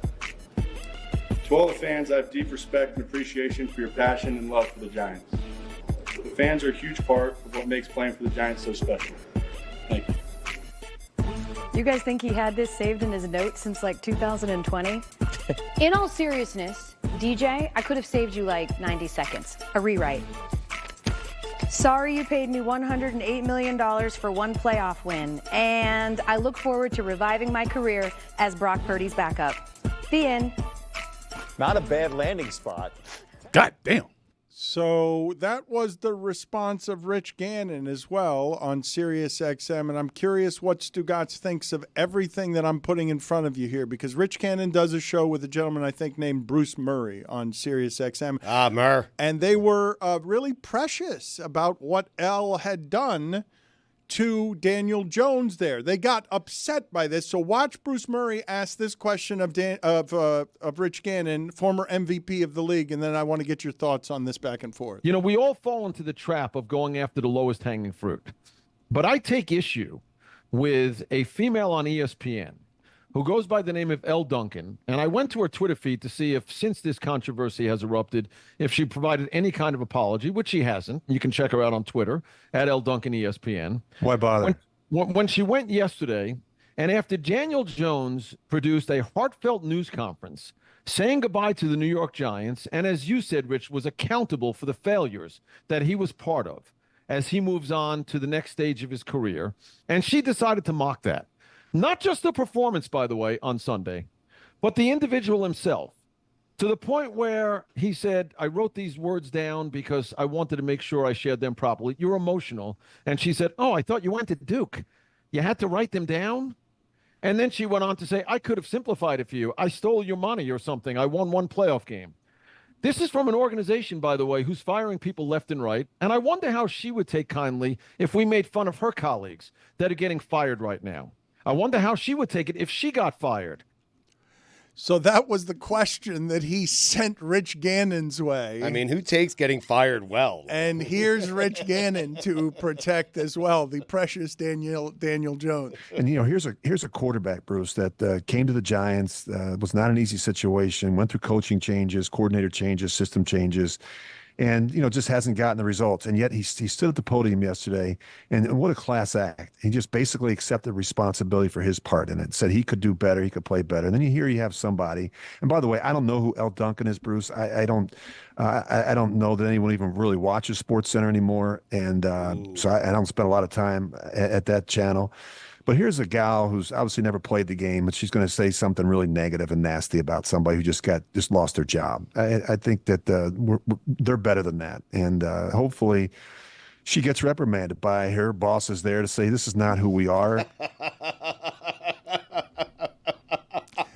He also reprimanded. He also said as they went to break, Rich Gannon said, "I'm gonna call Daniel Jones."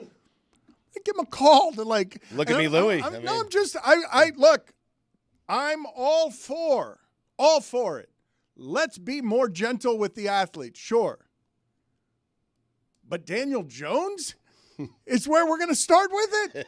Like, it was awfully soft. Like, he was terrible as their expectations quarterback. He won a playoff game, and they gave him a ton of money. And did you see what Saquon Barkley did last night? Now, if Barkley's still with the Giants, it wouldn't make a difference. But your larger point is. Right. But I'm just surprised by the amount of holding him like a Fabergé egg when I didn't think we got that in that market.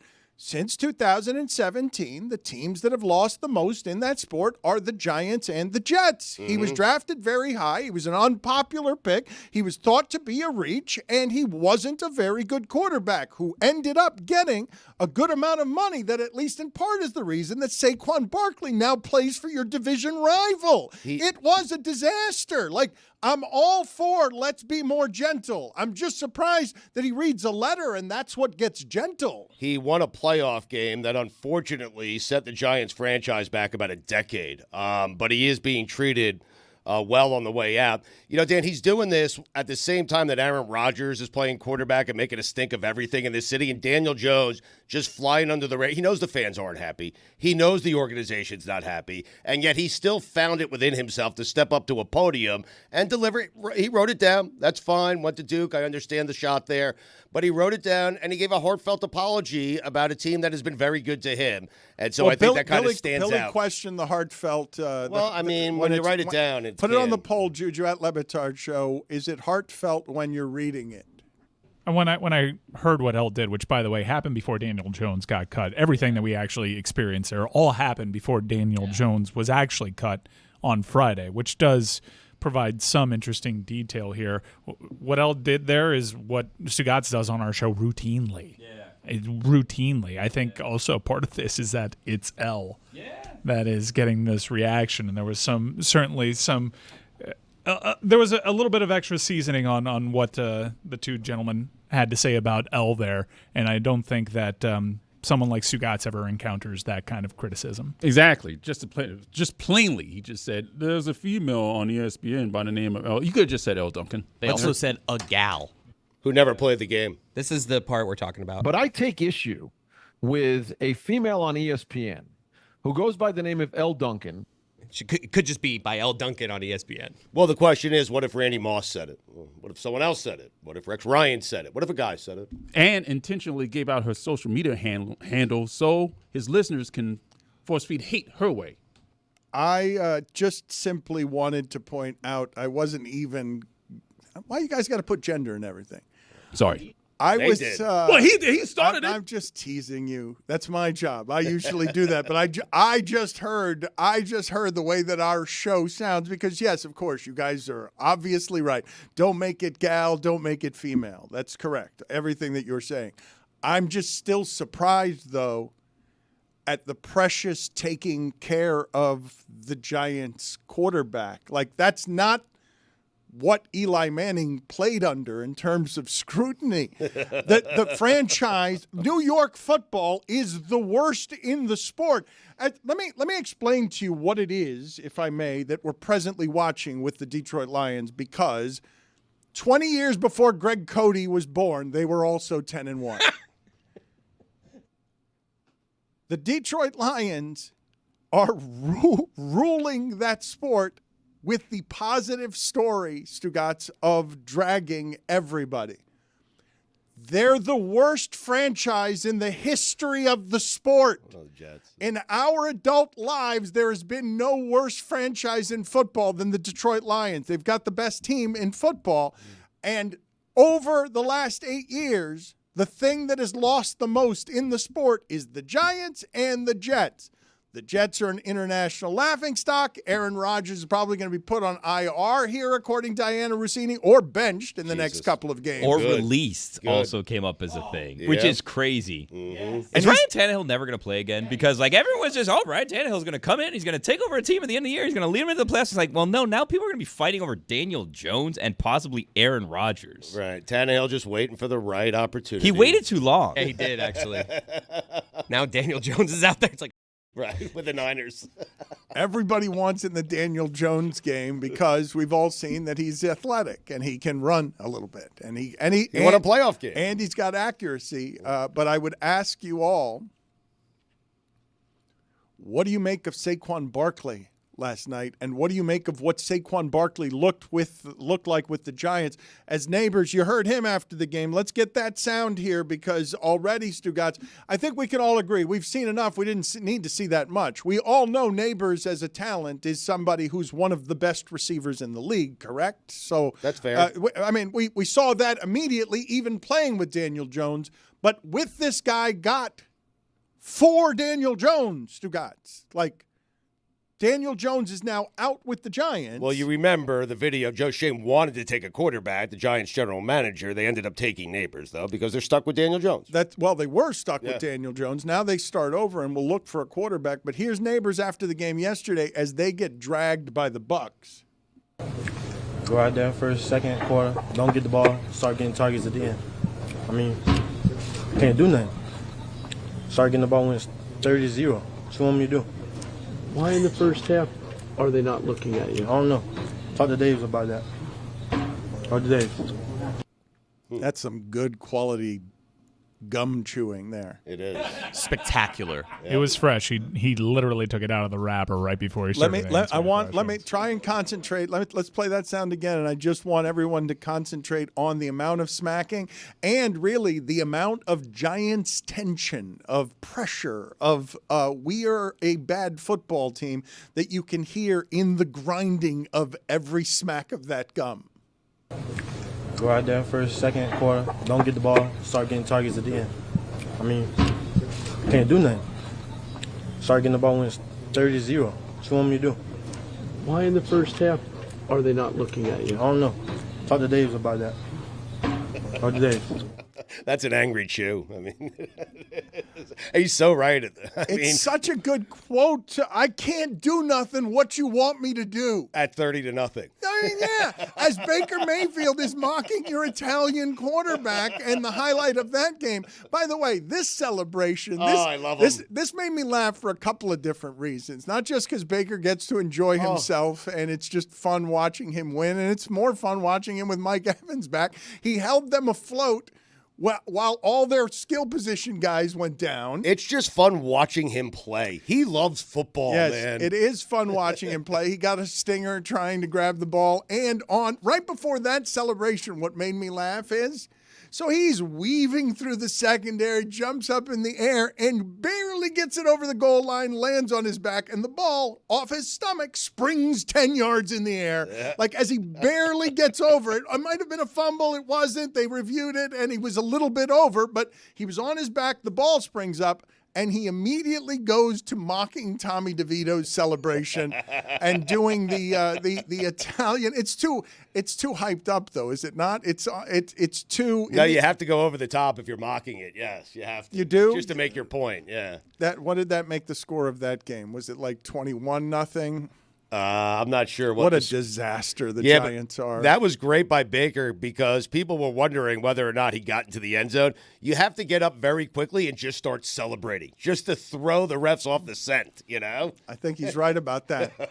Even though I guess they kind of ruin all that with the replays these days. Did you guys see the one game? There were a couple of things that happened yesterday that I thought were interesting. One of them, Chicago, it looked like, was going to knock off Minnesota before everything happened at the end. They converted on 3rd and 3 to Keenan Allen. It looked like he made an amazing catch. But then they went to review, and he had like a toenail out of bounds. But in the interim, the Bears were trying to get to the line and not allow them the replay, and they got the replay, and the whole game changed after that, where Minnesota never trailed again. I know the game was tied late, but Chicago was on its way to doing something with the replay that I thought that was interesting, because they also, in another game, used a border cam that they were saying. Mike Pereira was explaining that not all stadiums have border cams, so therefore a border cam that had caught a play that should have been reversed, they couldn't use that angle to do it. And I thought, man, that's one of the dumbest things I've ever heard. Like, you've got the technology to make it right, but because some stadiums don't have border cams, Pereira was explaining, then you don't get the border cam as part of the review. What's the dumbest part of that? That not all the stadiums have it, or that they just wouldn't at least take? Not all the stadiums having it would be the I mean, dumb. but I would say, have it, though. I mean, no, but I would say that the dumb part of it is you've got proof that something should be overturned, and you can't use it as proof because not all stadiums have a border cam. That, when he said it, I'm like, that can't be true.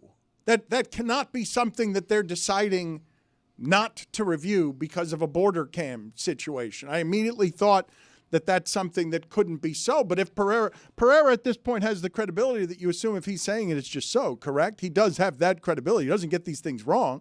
So then how the hell does that happen? How the hell do you have the proof on something in a border cam situation? I didn't think I'd be talking this much about border cams today. Interesting, yes. I didn't. Right. But I understand why you are. I mean, the point that I was initially making on the Keenan Allen play, Stugotz, is Eberflus is going to get fired because his name is Eberflus. Yes. Should have been fired already. Right, but he's going to get fired. Never should have been hired. That team can't win, but they had that game. Like the difference in that game was nothing.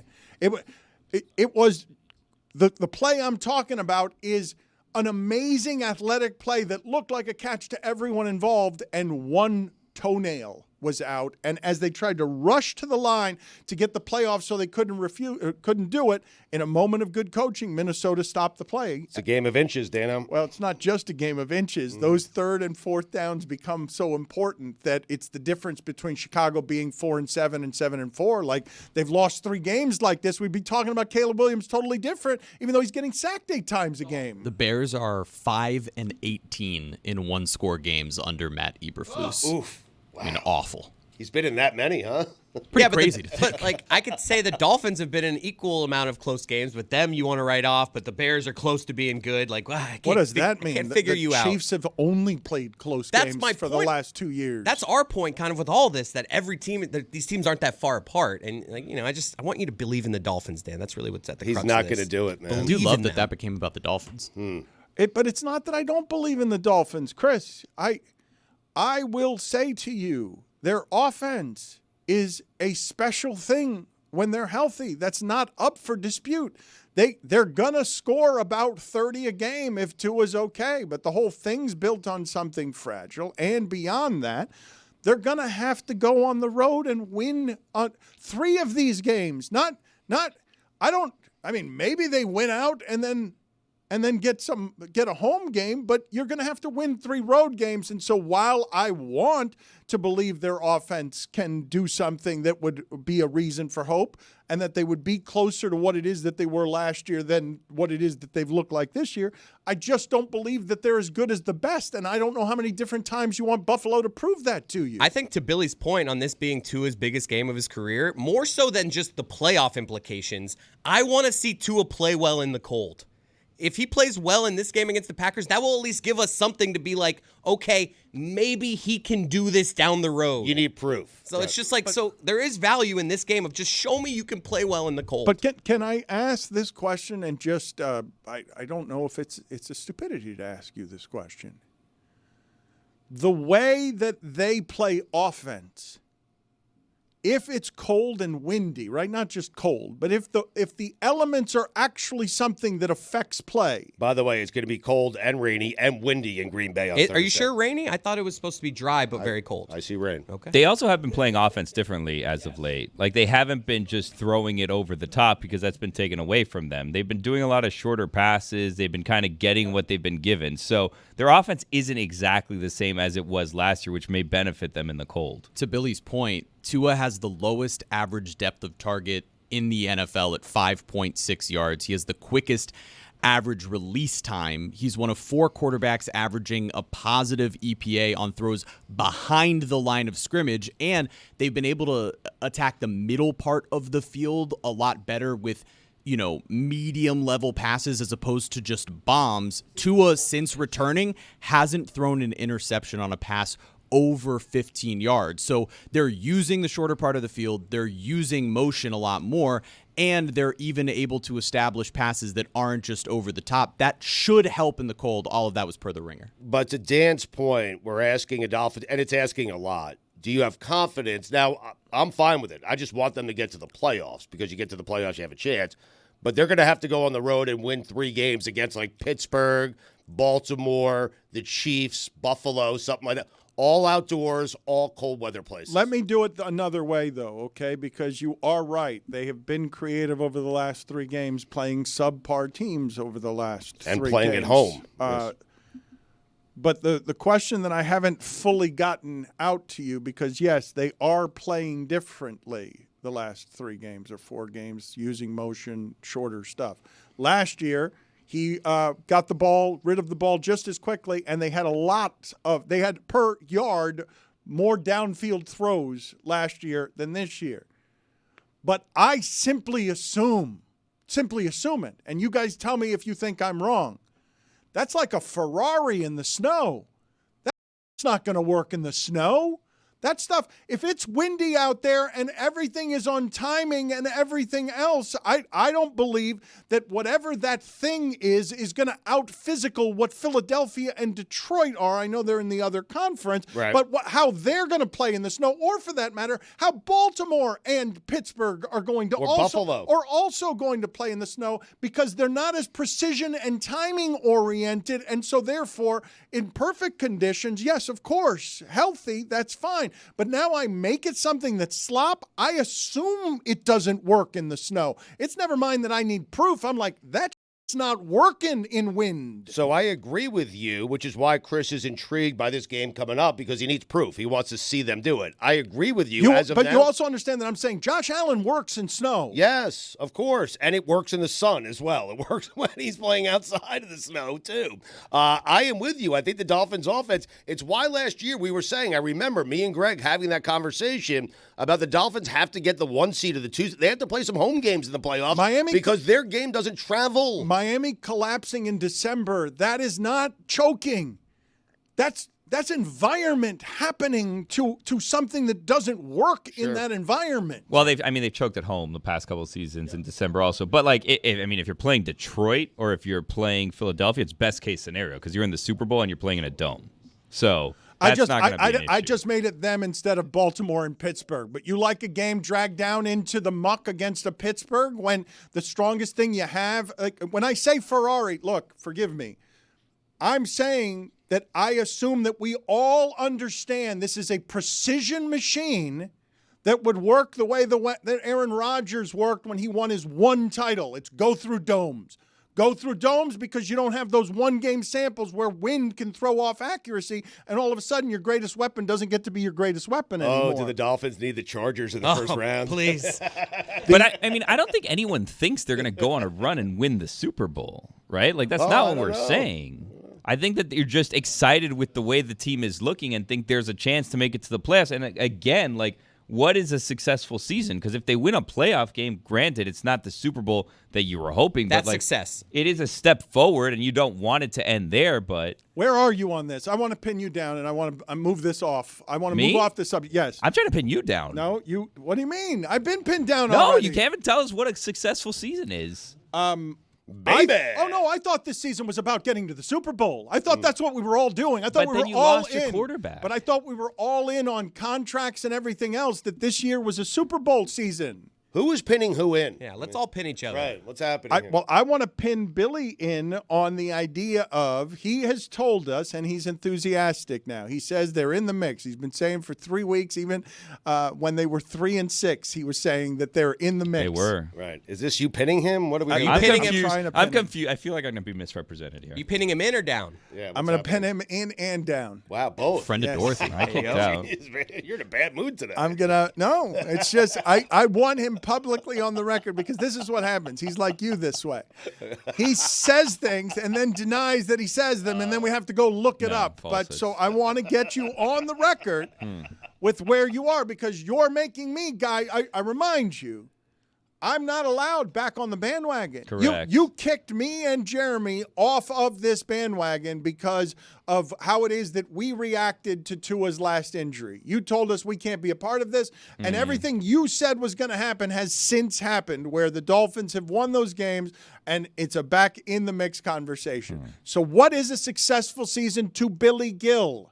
What is Billy Gill saying the Dolphins are going to be, as opposed to pinning me down and in? Wow. What do you think, in and down? I mean, if they're able to make it into the playoffs from where they were, I think that's a good season. It's very disappointing from where you were at the beginning of the season, but to turn it around and make the playoffs, I think would be a good season. Then once you get there, you want to see them take another step. Now, unfortunately, like on their timeline, you're kind of running out of time here with this core of people. So you need to do more than just win a game. If they get in, they could potentially be on a run. Like, I think best case scenario with the way the AFC is right now is you get Kansas City. Like, you have Buffalo jump Kansas City, and you get Kansas City in the first round. Because we saw yesterday, I mean, the Panthers. You want Kansas the City? Panthers That's almost the team got you Kansas want. City. I love that we're back here again. You're not going to get right Denver in for the the first taking. round. We're talking about 3 seed. We're talking about teams that could realistically be the 3 seed. You're not going to get Denver in the first round.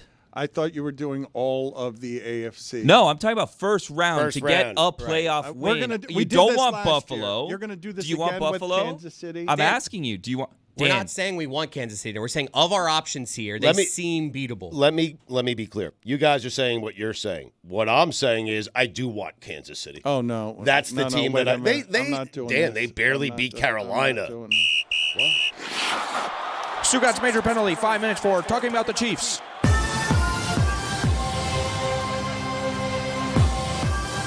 Your opinion is invalid. What? You keep questioning them and they keep winning the Super Bowl. You are no longer allowed to have Chiefs opinions. Eventually I'll be right. Yeah, no, you're not going to be allowed to say it around here. You got to get out of here. By the way, your dad left. You guys, how can we not execute anything? We execute. We're like, Poppy, keep meandering. And then, and then he just leaves. What do you want from us? Got out of there like George Will got out of that strip club. Would you rather Buffalo than Kansas City? No chance. The only reason I think that I'd rather Buffalo instead of Kansas City is because you play them so often that you're not afraid of them. That's that true. you're just that you're. But they beat us so bad. They do every time. won But by Kansas 3 City beats last everybody. They beat But everybody. barely. Play off-roading from this weekend and the stuffy Harvard-Yale people. But the rumors are that Harvard is better than Yale just academically. What do you have to say about that? Come see me in the classroom. One-on-one in the classroom, note-taking contest, whatever class you want to take. I'll 1v1 you. Come find me in the classroom.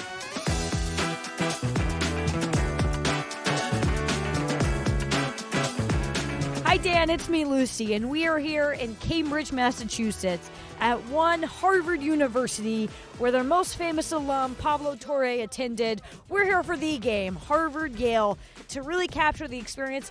And also, potentially, if it worked out, it would be nice if I found a husband here. But we're here to work, both for our job and work to find a husband so I don't have to work anymore.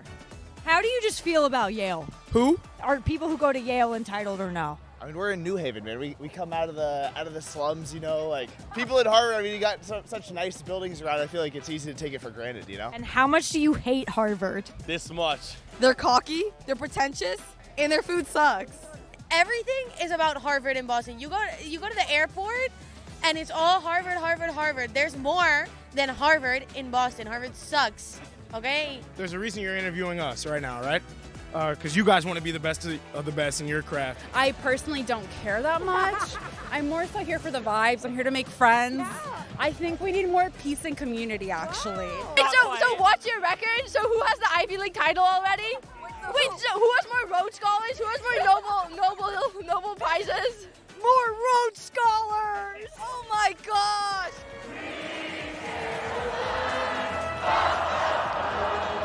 I have heard that this game is much better at Yale. Do you agree? I agree. You have mean people here at Harvard. It's Boston. You gotta expect it. What makes it more fun? You don't have to pay $75 to get into a bad party. So the behind the scenes of off-roading is we have a producer here. He has been out here for a while just begging somebody to talk to us. Poor boy. He's just a poor boy begging for someone to do an interview. I'm going to pretend to be you, and you're going to be a Yale Harvard student who doesn't want to talk to us. Hey, we work for the Dan Le Batard Show. We're doing interviews. Would you like to be on camera? Like college interview? Yeah, like we're just asking. No. Oh, okay.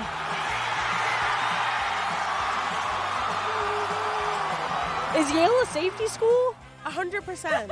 Some people just don't reach for the stars. Some people settle. All I'll say is once I found out I got into Harvard, I threw out those Yale essays. I didn't even apply. Safety school, safety school, safety school. How many of these kids do you think got denied by Iowa? Probably a lot of them.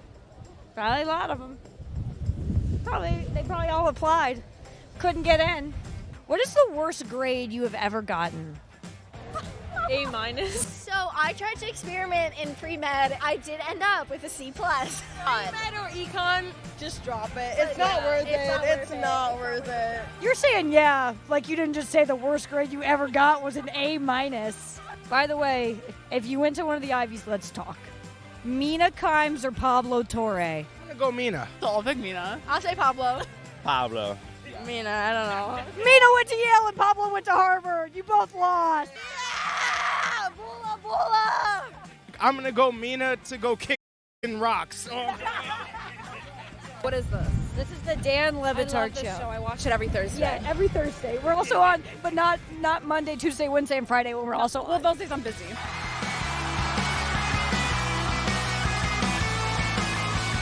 Dan, these are the future politicians, congressmen, doctors, lawyers, CEOs of this great nation, and I definitely just saw one of them break their leg trying to storm the field.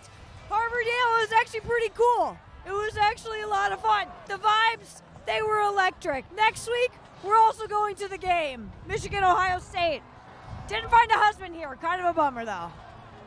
He's probably in a Princeton tailgate or something. I don't know. Do you like apples? Well, I got a number. How do you like them apples? Dan, what's in your hand? Mike, organic as always. This is the coloring book that we are selling at LeBatardAF.com. And you will see here, it is autographed by me, and everybody will autograph about 500 copies of this book. All of you, I've seen the books. They're all stacked up out there. Giant stacks of coloring books that will be signed by every member of our show. Right now, though, we're having some difficulty corralling Stugotz. I just saw him one of the security video cameras. He was waddling through the parking garage, smoking cigarettes, not signing the books. Mike, I don't see your signature on these books. Have you signed any of the 500 I've signed books? several books. Okay. Just picked one that didn't have my signature on it, but we're doing this in rotations. Everybody but Stugotz. I will tell you, Stugotz will end up signing this, but I am proud of this book for a number of reasons. One of them is that my brother, you know, is an artist, and Angel Resto does the art for my brother now that my brother is gone, and this is a memory of my brother that is meaningful to me, that we are doing to celebrate all of the ways that we look different than the average show. So LeBatardAF.com is where you go. Mike, thank you. You are very good at these just natural, organic tosses that don't make these sound like a commercial at all. Exceptional work from you. Stugotz, Jeremy was breathing his hot baseball breath on me during the break. During football season? Yeah, but what he was doing was valuable because he's just ramrodding a number of Shohei Ohtani facts at me, just yelling them at me. And I've told you before, I feel like we are living in an age of real sports mastery.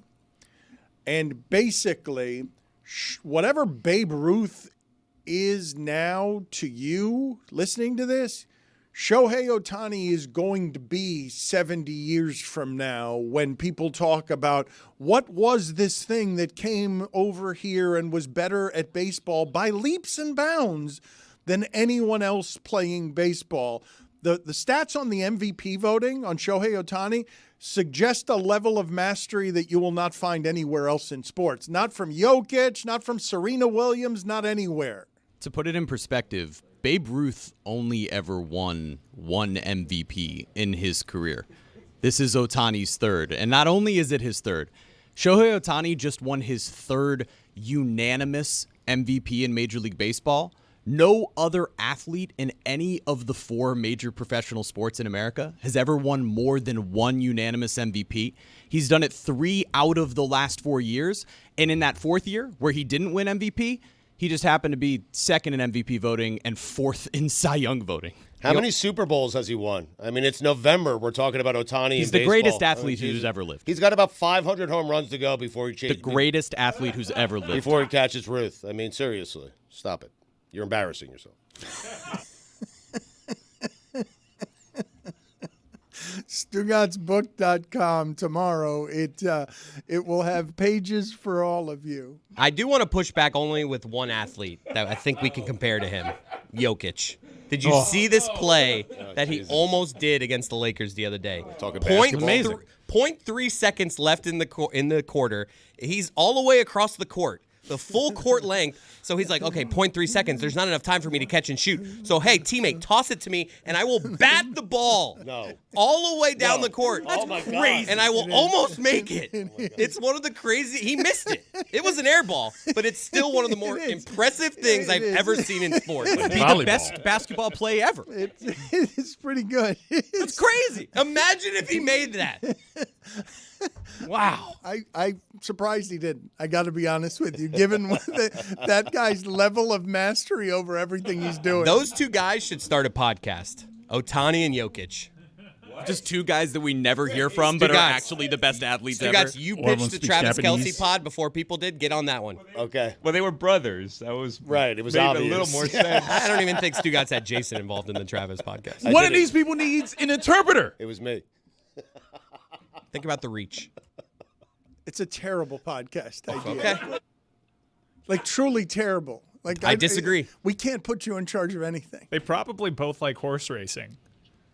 I would listen to that podcast. Oh, there he goes. Allegedly. A horse racing podcast with Shohei and Joe. I didn't say what it had to be about. I said we get those two people, make a podcast. Changes everything. I mean, he's right on name value. I mean, it's an easy sell. I mean, everything. I can't say anything around here. It's just a flat out great idea, and everyone's like, "This idiot." It's not a great idea. It's a terrible idea. It's truly bad. One of the worst you've ever had, and it's competing with a lot of others. That is not of all the ways. The serial draft. The serial draft would have crushed. Jokic won't look. Does Jokic strike you as somebody who wants to be doing podcasts? And go ahead and tell me all of the entertaining interview that Ohtani has given you over the years. Horse racing. Give it over the years. Tell me. Think about what those stats are that Jeremy's giving you. However big a star this human being is in America, he deserves to be a bigger one. The cultural barriers make it so that we are not celebrating as a country one who isn't our own being a good deal better than everyone at a thing that nobody's ever allowed to be a good deal better than everyone at. He should have chose football. It's true. Yep. It's true. Pretty crazy that 2 of the last 5 American League MVPs play for the Dodgers, right? Is it? 2 of the last 5 American League and technically 2 of the last 5 National League because Ohtani's done both. I'm with Stugotz on this. It's too much baseball for a football Monday. I'm sorry, it's my fault. And Billy, since you mentioned the Kelces, pretty awesome, right? Billy thinks that Jason has gotten one over on Travis. Has he not? I think he has. Here's the thing. Here's my thinking, and I was thinking about this in Stugotz. I'm surprised that you're not on board on this too, right? Well, I haven't heard it yet. So, like, obviously, the Kelce name has a certain pull at the moment. Of course. Right? And, you know, a lot of it is tied to Taylor Swift, and they had a very successful podcast as it was, but, you know, obviously Taylor effect helped with that situation. Mm-hmm. And that's going to last as long as that lasts. And I think Jason realized that this may not last forever, so he got out of football. Meanwhile, Travis is still there, and he's playing football. Now Jason has a new late-night show that he got. They have the podcast. He has his gig on ESPN. He's getting all these jobs, but the jobs are, at a certain point, going to dry up while Travis is still playing football. And now that, you know, Jason's making all these connections, now as the jobs become available, like, oh, I get a Kelce. What do we do? Oh, I have Jason's number. Oh, Jason's a cool guy. I talked to Jason. Oh, yeah, Jason. And Jason's just going to keep getting all these jobs, while Travis might be. Some are saying not me. Let me get ahead of this right now. You're not Dan. saying it. I'm not saying this. This is, again, another thing you're not saying. I'm 100% not saying this. I do not want you to pin this on me. I know the way that you work, and you're going to say, Billy said. No. I'm not saying that Travis Kelce's washed. I'm not saying that. People have made such an accusation, though, and said his best years are behind him. So it seems like Jason made the prudent decision, and he retired when he could have maybe played another year or so.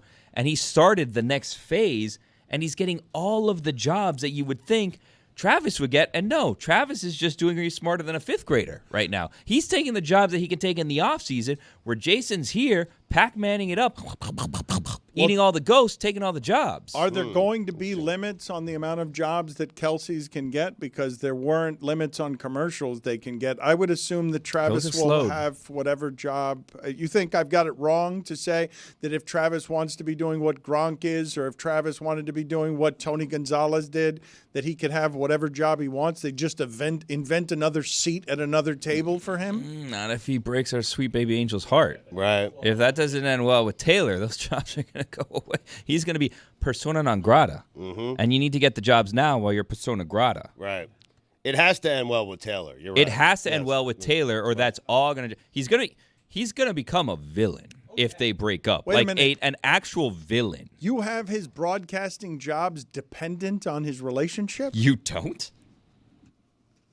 I don't. No. Not NFL broadcasting. What about jobs. this? Let me go down a scenario. What if it ends, but it ends with nice statements and it's actually a good breakup, but it does end? You do not know how Taylor Swift breakups go. That's true. Travis Kelce has the level of fame that he has now, and he does not need any more to get all these jobs that you're speaking of. I don't think he needs his relationship for anything as it relates to whatever future jobs You he cannot be the reason to break her heart, her in particular. You can't be the now, if she did something to him, perhaps, but if he did something to her, forget it. You break her heart. Yes. You're not playing as well. Mm-hmm. Guess who's going to go back to talking to Stugotz at Tahoe? All right. You guys are of the belief years. that if he has a breakup in which he dumps her and hurts her feelings, or worse, gets caught in some sort of betrayal or immorality. Whoa. No, what you're saying, an Essie Mending. He's not saying anything. I didn't say any of that. Again, I got out on the front of this. Yeah. A messy ending, or an Essie Mending is what I was going to call it. How do you have this ending? I don't care how it ends. I'm just telling you that I don't think it has anything to do with what jobs are going to be available to him. He doesn't get to be Michael Strahan in broadcasting unless he stays with Taylor Swift. Yeah, Otherwise, correct. he's an NFL broadcaster, and otherwise he'll he's have plenty. Tiki. He'll have plenty of great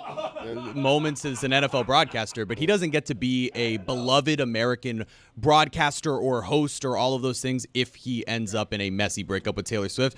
You do not understand the fan base of the Swifties. What do you want to be think here? That's possible. Hey, Kelce, you want to be Strahan or do you want to be Gronk on Fox? Okay, well, the jobs that Jason Kelce is getting are not the transcendent ones. They're the ones in sports. Those are different jobs. He's accusing Jason of stealing up all the jobs Travis wants, and Jason's not getting he's getting the greatest of the football jobs. Yeah. He's not getting the greatest of the all-encompassing, I get the housewives, I get morning television, I'm God Bless America, Good Morning America. And he's getting those if he breaks up with Taylor Swift? No, he's not. And now the sports jobs are drying up as well. I think we may be running into a situation where he's looking for a job.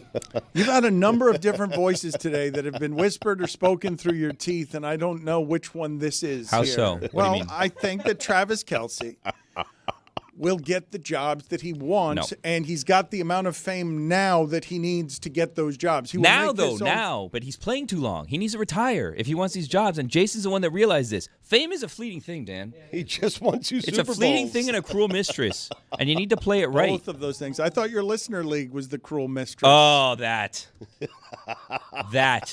listener league. I think you know what happened here.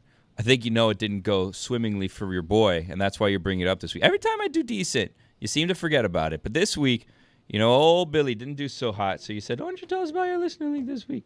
Yeah, because I didn't do well. You go to dkng.co/Smirnoff if you want to participate. It's presented by Smirnoff, the world's #1 vodka. Please drink responsibly.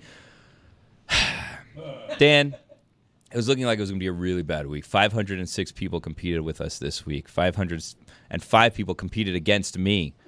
And it was looking like it was going to be a very, very bad week. But no, I persevered. I had a late push in the 4 o'clock window, and I moved all the way up to 485th out of the 506. After what was looking like a very bad week. Had a late push. Moved up at 485. You said it was your week. I did say it was my week, and you can accuse me of stealing this because I broke this news to Stugotz earlier this week. I've been a good coach. I've said all the right things, I felt like, leading up to this week. And I'm not going to do that anymore. It's my players' fault. Okay? They're the ones that didn't score any points. They're the ones that SUCKED this week. No need Wasn't for all me. of that. No need for They're the that ones that weren't language. doing well. I try. I pick the guys that I think are going to go out there. All I can do is have faith in my guys.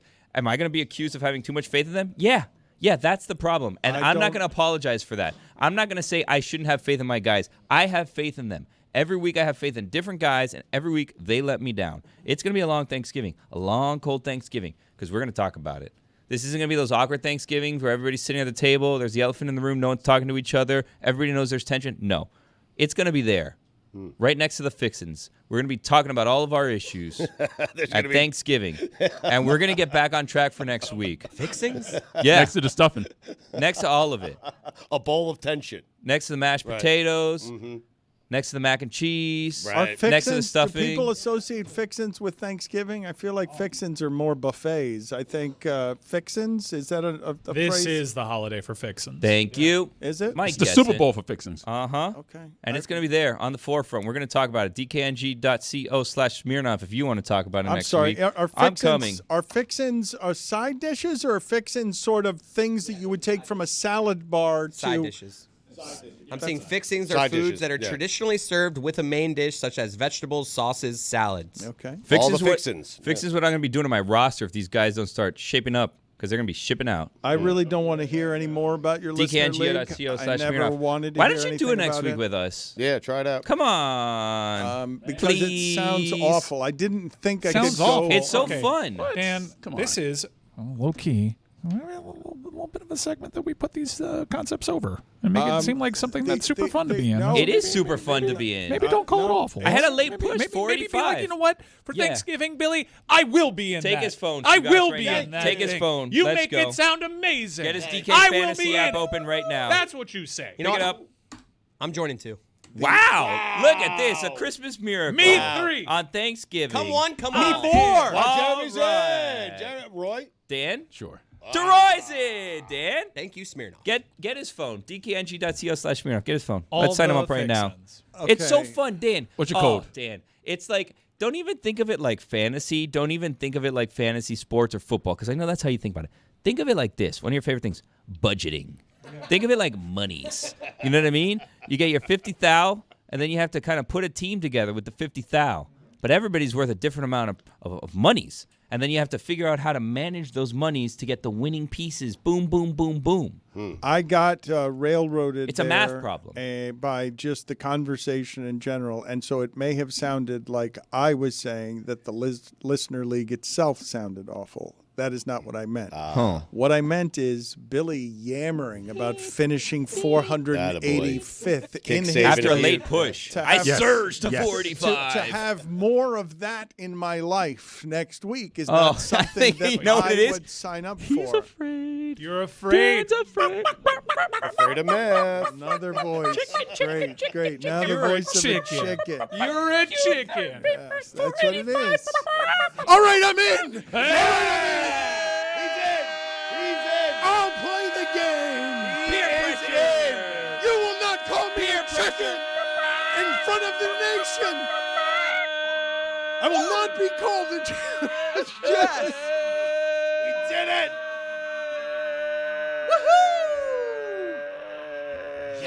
Now it's only the 1 o'clock and 4 o'clock. Not if game, you Dan. call me a chicken. I'm going to download the app for you right now. When you cross the line of intimidating me by peer pressuring me by calling me a chicken, that is when I show you guys and I spite you guys by joining a listener league that I hate because Billy's in it talking all the time.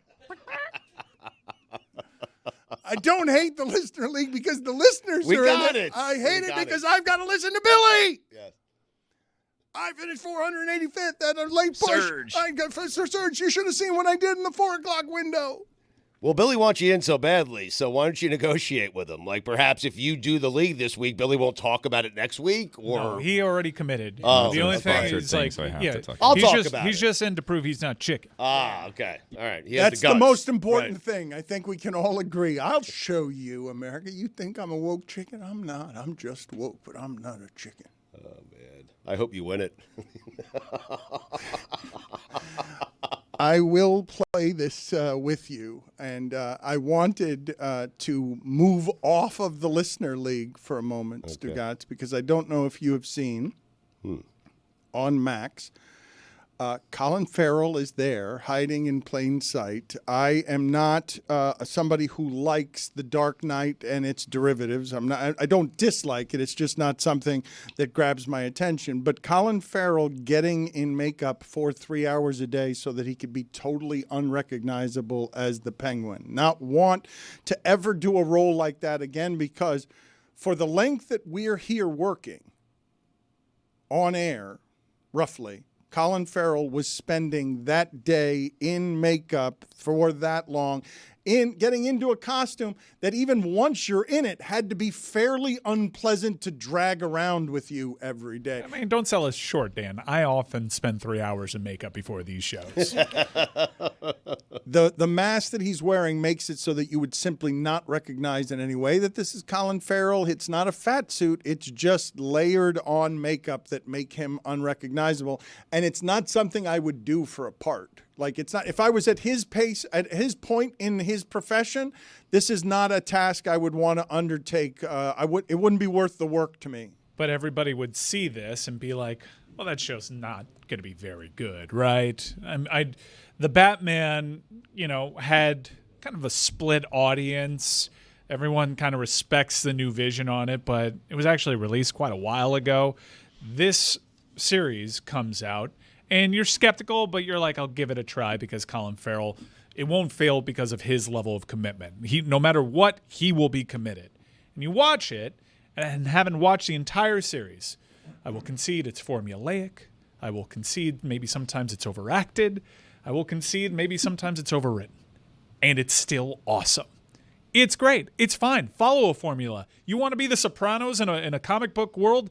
Be that. The music's great. The performances are great. They get you to care through. And it's not just, I would say that the Penguin is not the most interesting character in this show. He's probably like third. Ron Say? They found a lot of great material here, and they showed that in this entire Gotham world, there's so much meat on that bone. And it actually makes me think that Batman's asleep at the wheel, because there's all sorts of evil criminal underworlding that's happening here that he doesn't step in one bit. Mike Ryan, as we celebrate our 20th anniversary here, I want you to appreciate that once again I heard Roy laugh through a soundproof glass because Stugotz just barked. He disoriented you as you talked about the Penguin by simply shouting Ron Say at you, because that was Ron Say's nickname when he was a third baseman for the Los Angeles Dodgers in the 1980s. Early 80s. I have to be honest, I'm bummed that you set it up so well, because I just wanted to talk about Evgeny Malkin. And you would have just been, the Penguin's taking over pop culture. Everywhere I see, everyone's talking about this Penguin. Evgeny Malkin has bounced back. However, they need some blue line help. That defense is a well, terrible if you situation insist for the on pitcher. talking about hockey, how about we talk Ovechkin wanting all of Gretzky's goal records? It's going to be tough now. I wanted to have the excited conversation about, look what's happening. He's on pace for 68 goals. He's actually going to break one of the game's unbreakable records and do it in fewer games than Wayne Gretzky did. Alexander Ovechkin was the story in the NHL. And I've wanted to talk about it so long that in the middle of me wanting to talk about it, he has a broken leg and is out 6 weeks. So he might not get it this year, which is a huge bummer. We missed our window. Roy, how is it possible that he would be improving past his prime as a goal scorer, injured or not? Well, the Capitals are better. That's why. Yep. Big time. They do not have blue line help. They got guys that are willing to feed him the rock in front of the net. He is, credit to him, everybody was having a go at him for his offseason training habits, but you know what I've never seen before? And yeah, you can laugh at all these pictures of Ovechkin looking the way that he does, running on the beach and playing pickleball. I had never actually seen him go through an offseason training regimen that wasn't celebrating a Stanley Cup championship. So this dude has actually put in more work, and it shows in his play. I love the offseason that they had. The Capitals, even throughout this injury, the Panthers have a tough game against the Capitals tonight. They look like a playoff team, and it was really cool to see Ovechkin with his old man game actually rekindle that goal-scoring form. Unbelievable that he was on pace to break it in fewer games than Wayne Gretzky. And now it's probably ripped away from us in more of a next year conversation.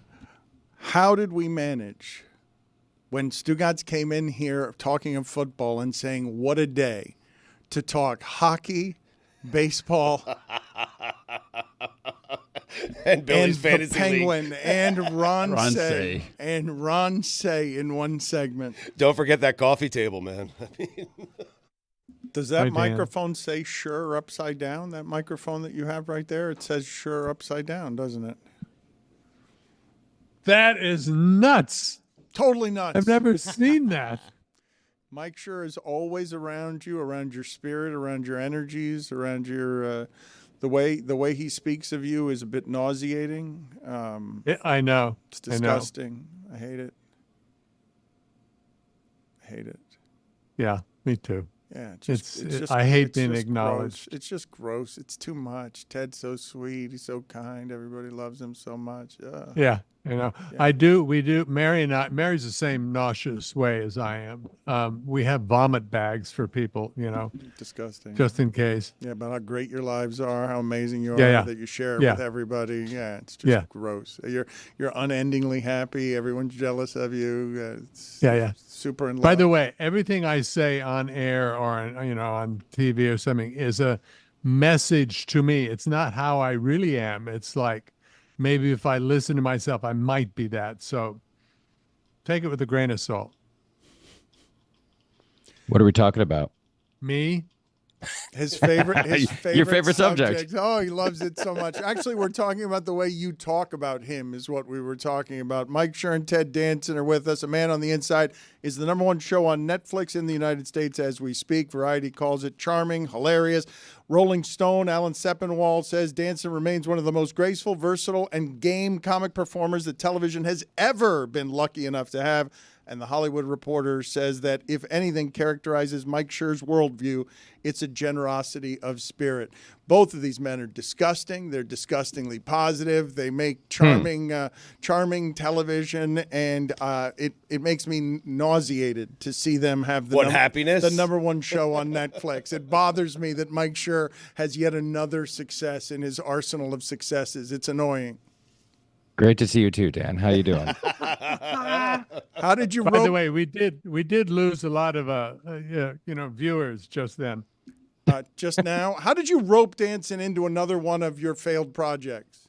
Oh, Lord. He owes me a lot of money, and he doesn't have any, so he's slowly paying off his debt to me by appearing in TV shows that I make. That's kind of true, by the way. Why are you still grinding, Ted? It's such a great question. If you told me back when he was Sam Malone doing Cheers that he'd still be going at it and doing well in 2025, I would have laughed you out of the room. What are you doing, Ted? It makes me so happy to go through studio gates and work with crews and actors and writers. I mean, that's the nauseating answer. The other one is I spend everything I make. So how does this work with you, Schur, when you open a project like this? Do you have nerves? How do you measure success on something like this? Obviously, you're birthing something you guys have been working very hard on over the last, I don't know, more than a year, right?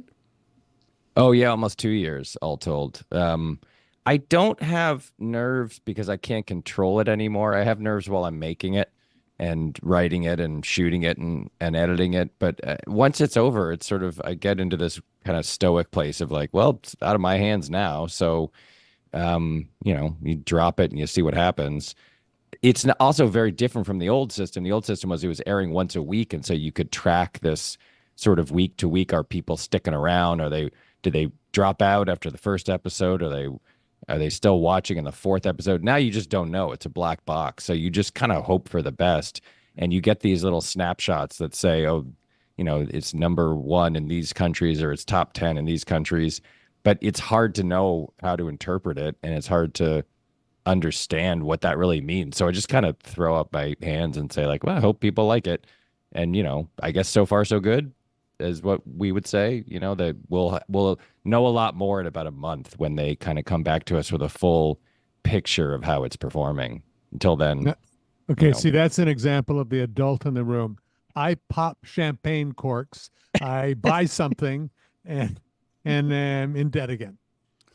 So you measure success differently, though, right? That's you get to operate, Ted, in the safer space of I make it and then I can let go of it. I'm also at the kids' table. I mean, that's what actors are. You know, Mike has to deal with the real world and with people who are dealing with big money. I don't. I'm at the kids' table, and they treat me as such, and I get a lot of kind of freebies as a result.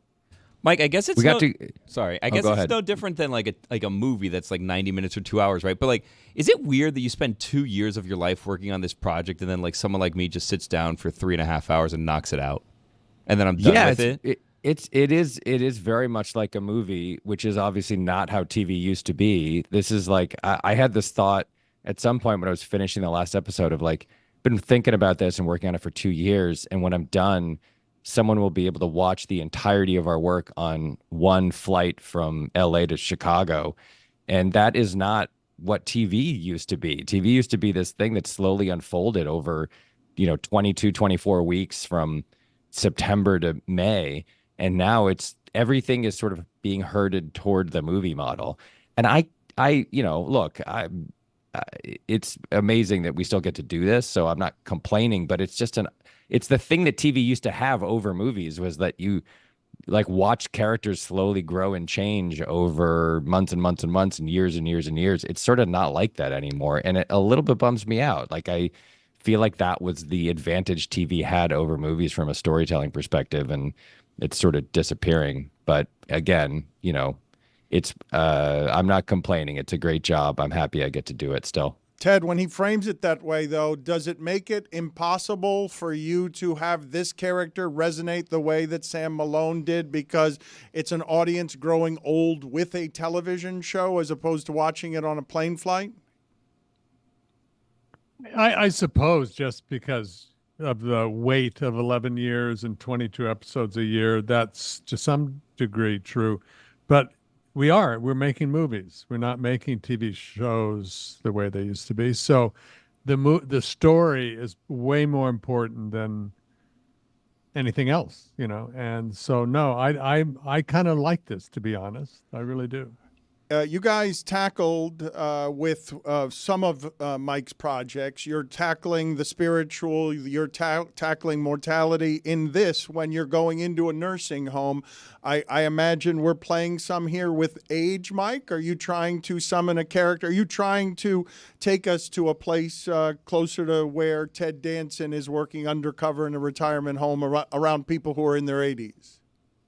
Yeah, that's what the documentary is about, which is, was our North Star when we were making it into a series. It's about aging and to some degree mortality and memory problems and tricky adult relationships and stuff. So yeah, that's very explicitly the point of the documentary. And I wanted to do it in part, not just because the documentary is great, and you should all watch it if you haven't already. It's called The Mole Agent. It's from Chile, and it's great. But I've had this off for a while, that like, this country is extremely bad about talking about those subjects. Like, we don't really discuss them. Aging is seen as something that's like embarrassing or shameful, or that we need to walk on eggshells around. And I've said this many times, but like, that aging is like the good outcome. Like, that's the better of two possible outcomes, is that you get old. And I just am curious as to why we're so bad about talking about it and confronting it and just dealing with it openly and honestly. And so I liked that the documentary was discussing those ideas, even tangentially, because I feel like they're things that we should be better at talking about. And that's very much the heart of the show and the point of making it. Why are we bad at that, Ted? I don't know. I mean, I myself, I watch myself. I hear of a friend passing or somebody, and I go, okay, what did they do wrong? Oh, I see. It's almost so I can avoid it. I don't know. I when you get to be my age, you are grateful that you got here, and you realize you still have some. I mean, here's the thing that I took away from being in this. It's like you still get to play right up until you're dead, and you should not like prepare for death. It's coming, but just, be an inspiration to those behind you, the younger folks, and say, listen, you don't have an expiration date on your creativity and your, what you can contribute to the world. You still have something to give. So that's one of the reasons why I really love doing this. It's a true celebration of life. Mike, what did you think of Jimmy Butler's 33-point performance against the Mavericks yesterday in their overtime victory? Oh, shut up. I'm glad you asked me about this. I have several thoughts about Miami sports. Number one, congrats on beating the Luka-less Mavericks at home in overtime. They were 2-0 against OKC in Denver, so it was a pretty huge win. Great job by Tyler Hero, 8 for 25 from the field. Also, great job by the Dolphins beating the worst football team I have literally ever seen in my life. Huge. It's definitely, I would take a lot from that victory if I were you guys. I would be very confident in your team. I don't think they're going to have any problems playing anybody else under any circumstances. I think you guys are headed for the playoffs. Ted just left. He's so tired of this. He Ted doesn't want to talk about the Heat. Ted I'm just walked I'm off glad the TV's set dying. because of what. Can I say, I would like to say something real quick to all of the teams who have to play the Miami Heat starting now. Say it to his face. If the game is tied or the Heat are up by or down by 1 and there's like 4 seconds left and they're running an inbounds play, maybe don't D up really closely at midcourt. Maybe let them inbound the ball so they can't sneak behind you and get an easy layup at the rim. This is the second time this has happened in 2 weeks. What is wrong? What happens to teams when they play the Miami Heat? Where does their coaching go? Why do they all forget how to play basketball? Ted, I don't understand Ted, it. I'm so happy you got to see this side of Mike Schur that you've never seen, unhinged and enraged about everything. Look at him. No, not everything. Miami. He Miami hates the Miami sports. Heat. He's more passionate about this than he is the opening of your show. By far. If you want to see something even worse, ask him something about the Yankees or compliment them and watch what happens. Do you know anything about baseball, Ted? Do you like baseball? I like it, and no, I don't. Okay. What? Wait a second. Time out. This is the kind of baseball we're going to talk about. Sam Malone, who played a former Red Sox pitcher, does not like baseball? No, like it, don't know anything about it. Doesn't know about baseball. What? But he had to have. Didn't you have like a coach who like taught you about baseball when you were on Cheers? No. Sorry, but that great photo of Carl Yastrzemski. Yes. It was a doubleheader against the Angels. It was in between, and they had lost the first game, and they made him pose with these two actors that no one had heard of because Cheers wasn't on the air. That's Woody. And he was so pissed off. I've never seen anyone angry. That's fantastic. Yes, didn't want those people, these dumbass actors on his baseball field. No, getting in the way of everything. Mike, how? This is for both of you, but first for you, Mike. How do you pick your projects? How do you pick what you're going to invest 2 years of obsessive compulsive thinking over? I don't know. I mean, this was a situation where my longtime producing partner, Morgan Sackett, sent me an email and said, have you seen that documentary, The Mole Agent? We should remake that as a series and write it for TED. And it was just sort of instantly a good idea. Like we had been working on Field of Dreams for a long time, and it was becoming clear that was not going to actually get made. And we were sort of floating a little bit, and then he had a really good idea, and I thought, yeah, that's right. And I don't know why I thought that or how I felt so strongly about it, but I think at some level it's just what hits you on a gut level or what makes you feel like, oh yeah, I can see that. And but they're all different. The Good Place was just a series of thoughts that have been swirling around in my head for years that it sort of coalesced into an idea. And Brooklyn Nine-Nine came from me and my friend Dan just like actively working on what would make a good show. So it's not one thing or one place. It's just you get a feeling. You have a lot of ideas, and then one of them starts to kind of glow a little bit or like feel more real than the other ones, and then you pursue that and you see if there's a show in it. There's no magic formula, I don't think. It's just what interests you about the world at that moment. Ted, could you feel this written for you? Yes, and I knew it would be because Mike knows me, cares for me, and knows what I'm good at and what I'm not so good at. And it felt perfect. You know, if I were at the beginning of my career and had the stupidity to think that writers like Mike are a dime a dozen, you know, what I would do with the rest of my life, it would be kind of up for grabs. But now that I know the truth, I just want to work with Mike forever, Mike. Mike, I want to work with you forever because he is so purposeful in what he chooses to do. I'm kind of answering the question you asked, Mike. You know, I want to be part of something that reflects the human condition. It can be silly, it can be poignant, it can be scary, whatever, but it needs to be a thoughtful presentation of here's life, here we are, kind of thing. And that's Mike. What is the most appreciative thing that you can say, having now worked on a couple of these creative projects where he is, you know, your career has been an amazing one, but the fruit that you get here at the end of this is fairly magical to watch in a Hollywood that's crumbling as actors are struggling to find all sorts of work everywhere? Let's hope it kind of builds back up. But yeah, it is a true blessing. I mean, first, The Good Place, you know, all of a sudden have 14, 15-year-olds, you know, young kids coming up because they devoured The Good Place. They devoured it 2 or 3 times. They can quote things. And, you know, to have that all of a sudden be part of my life was just truly amazing.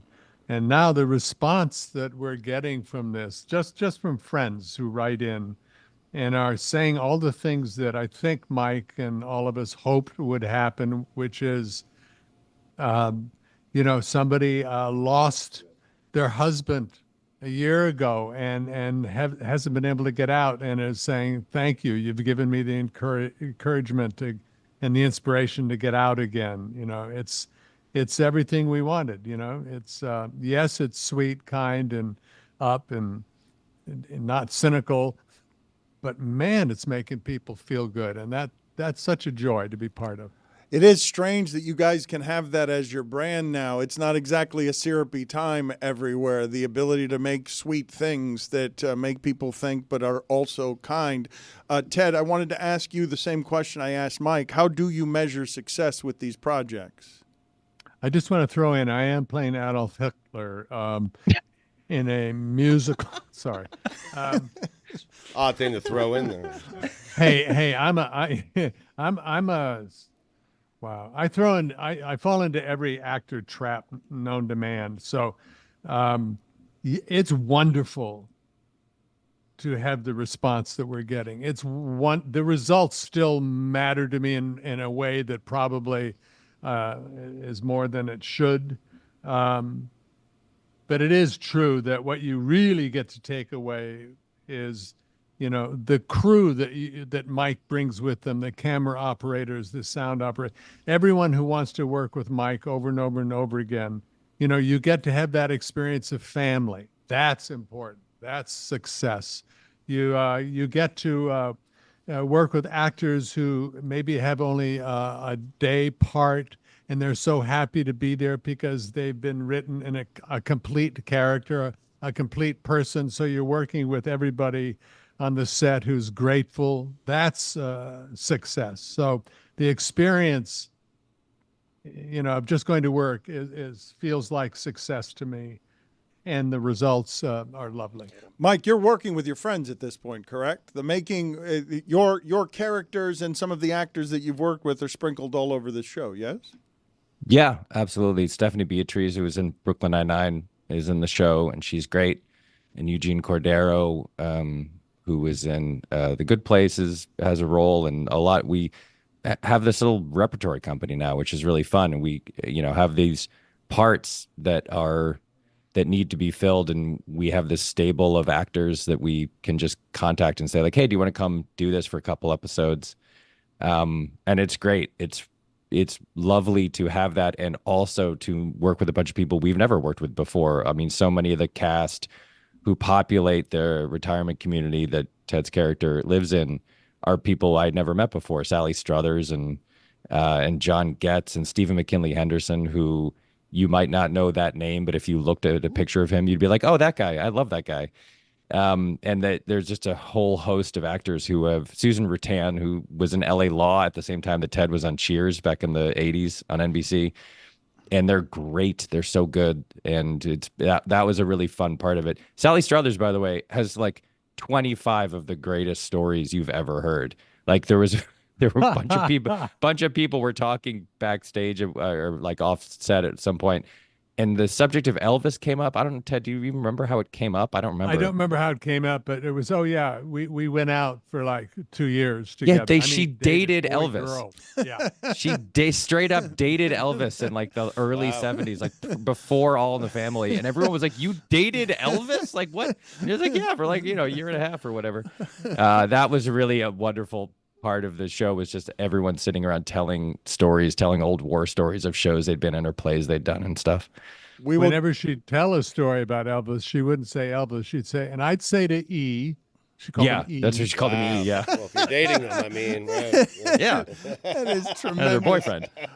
A Man on the Inside is on Netflix, and it's #1 as we speak. I will let you guys go on this note, whether it's The Good Place or this. Mike Schur tends to tackle the hardest things. You wrote a book during the pandemic about all of philosophers' philosophies.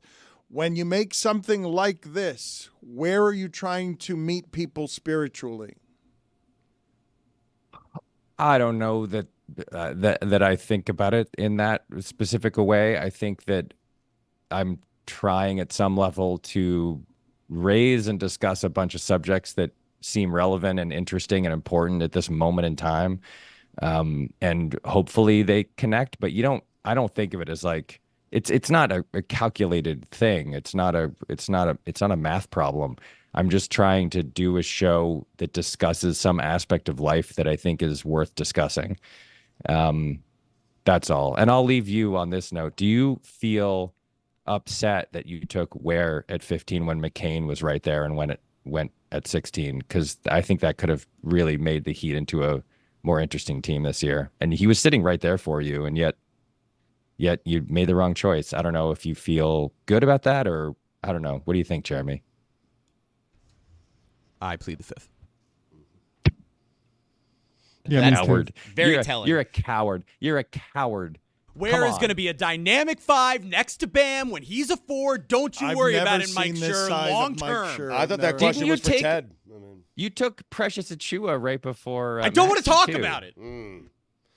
For those that don't know, Ted Danson was a former college basketball star. So, Ted, we play a game around here. It's called Shot for Your Life. Okay. Can I just correct you real quick? It'd be high school. Yeah. Okay. As far as high college, school. Okay. As far as college, I walked onto the court at Stanford at freshman ball and turned right around and went home and became an actor. But go on. All right, that's a heady play. But you like basketball, you don't like baseball. He didn't say he didn't like baseball. It's going to take me a day to get over baseball. this. He hates doesn't it. know doesn't baseball. Like it. He doesn't God like almighty, listen to somebody. So college basketball, okay? You played high school basketball, but a shot for your life, okay? You need to choose one of these two guys to hit a three-pointer, okay? If it goes in, you're living. We know what a life I'm just making sure Ted understands. We all know what it is. Shot for your life. So we established a shot for your life. Here are your two choices, okay? Steph Curry or Larry Bird. Wow. Okay, I'm going to have to, because he's of my age. Larry Bird. Yeah. As much as I used to love to hate him, he was the guy who would do the impossible thing to beat the Lakers at the last second. Yep. So Larry Bird. Yep. You're alive. Congratulations. Way to go.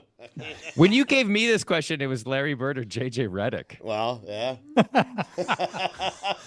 See you later, guys. Congratulations on the success of the show. A Man on the Inside on Netflix. Thank you. I'm kind of glad Dan isn't here for this post game, because I had something that I wanted to talk to you guys about, and I feel like it's not a Dan topic. Okay. And it's something that's happening on social media, on TikTok specifically, I believe, for the past almost 2 weeks now, that I've been fascinated with, and I don't know how this got in my algorithm, but I love it, and every day if it doesn't show up, I go searching it out. AJ and Big Justice. No, even though I saw they were wrestling this weekend. Still don't know who they are. You know, 2 years. We'll get back to that. You know who they are. Yeah, Everyone Roy, knows you that know they're who inescapable. they are. What are you doing? They're the with guys this, that do the pretending you don't boom. know? Yeah. You know it. No idea. You don't know who they chocolate are. cookie. No. Okay. Do you not live in society? How do you not know who they are? Like, I understand this thing you're doing, but I'm not doing a thing. I have no idea. you who have they are. no idea who they are. No. Okay. Zero clue. I believe Roy. Fair enough. You don't know who they are. That's This is insane. not a truthful conversation. It's a lie, but It's like not a lie. it's a straight up True. lie. But okay, We've done that's this fine. before. It gets explained to him. They bring the boom, and then he's like, "Hey, one ear, not the other." What boom? What was the band that The he said boom. he never heard? There was like a band that we were like, Roy, The you've Beatles. clearly heard that. Yeah. The Beatles. Okay, so Stugotz, Overrated. Yeah. this is something You're on all right. social media Thank you. that I think that you will enjoy, but I don't think you have any way to find it. And again, it's captivating, and I don't know how it got here. But All right. Bryson DeChambeau is trying to hit a hole-in-one over his house. And every day that he doesn't do it, he gets an extra shot. So day one, he took one attempt. Day two, he takes two attempts. And we're now by like day 13 or 14. And every day I tune in to see if Bryson DeChambeau hits a hole-in-one over his house. Right. And he's doing it essentially blind because his house is very fancy and I'm assuming very, very expensive. And it's like a wall of glass, but like when you see it from the other side, it's like going downhill. So he has like no real idea of where the hole is just based on what he remembers. So he has someone standing on his roof telling him with like a walkie-talkie, a little right, a little left, a little further. Like a caddy. Yeah, kind of. But every day he's going out there. So like day 13 today, 14, whatever day it is, he'll take 13 shots or 14 shots. Spoiler alert, if you want it, is look, there's his house right there if you're watching this on video. So there he is, and he's trying to hit a hole-in-one by hitting the ball over his house onto his own like private putting green. Wow. And he's just doing this thinking that he was going to do it right away. And every day I'm tuning in to see if he did it or not because this is going on a lot longer than he thought it was going to go on. Yesterday or the day before, because I'm not exactly sure what time they upload it, spoiler alert, ball went in and bounced out. So it didn't count. So now he has to continue doing it. So every day he's trying to make a hole-in-one over his house, and I don't know why I find this so interesting, but I want to see if Bryson does it. Is anyone else skeptical that he did this in like one shoot and just changed outfits and he like worked ahead on this? Because I just feel like it's, he's a busy guy. He has time every day to do this, whereas you could, in 3 hours, couple outfit changes, you could do a few days. Yeah. I'm just skeptical He's on of all of live. it. I mean, he goes what? That's the more efficient way to do it. I understand what you're saying. You don't believe anyone who's making content these days? You believe everything is fake? Look what I brought us. Look at the gift I brought everybody here. We got Chris Whittingham's here. This is Woo! mesmerizing Present now. for everybody. Chris Whittingham is a fancy lad. So he can finally apologize for the Kachuk trade. To your point, Chris, the lighting changes every day. There's a different amount of sun bathing his home every day. So I really do think he goes out once a day. But does it make you, Billy, think at all that he's a worse golfer than you would imagine? No, I mean, I think him getting it is just going to be dumb luck when he gets it, right? And then he has now people that are copying him trying to do it like over like there's I think like a golf pro or whatever, someone that works like at a golf shop and I don't know where it was, but it was snowing and he's trying to hit it over and they're like warning him like, dude, you're going to break the windows. You're not a good golfer. Like, don't do this. And he's sure enough is still doing it. He's hitting the wall and stuff. So people are copycatting this now. But I don't know why I'm interested in this, but I can't not. I see it every day, and I cannot help but turn like I'm gripped. I'm gripped for the full minute and a half worth of video. It's amazing. He's getting so bothered that he can't do it too. Like he's getting so frustrated with himself. What I wonder about though is the communication. Because is there a guy on the roof that's telling him a little to the left? No, he knows at this point. There was another voice in the video, but I don't know if he's on the roof on the other side. We never see the second voice in the video. Where is the camera aimed? Bryson clearly has his aiming point on the house, and you were saying like like what Bryson is doing. He's so close every time. Yeah. I watched one the other day. It was like 9 shots, and they're all right around the hole. I know, but it stands to reason he knows the distance, and he's a professional golfer, so he knows what club he needs to hit. And he will tell you right when he hits it. Up, little short, right, little long. I'm like, just imagining this one's gonna hit the hill. I'm imagining me and you like teeing up a ball facing our house. You would definitely break all of the glass. I might miss the house. I would pay to see Roy try to do this. In fairness, I'll hit the window. In fairness, Roy doesn't know what golf is. In fairness, he said 1,000 times, "Oh, that's gonna go straight in."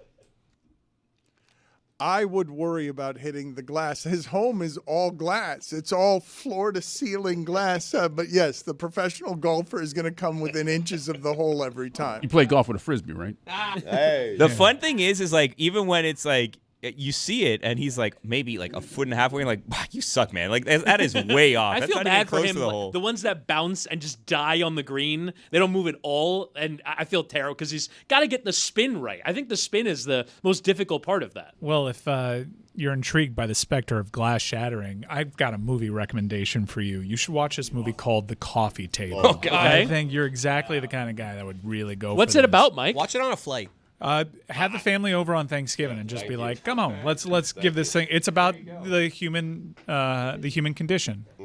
Is it similar to your recommendation of The Lighthouse? That's a Christmas movie. Comparatively, it's a rom-com.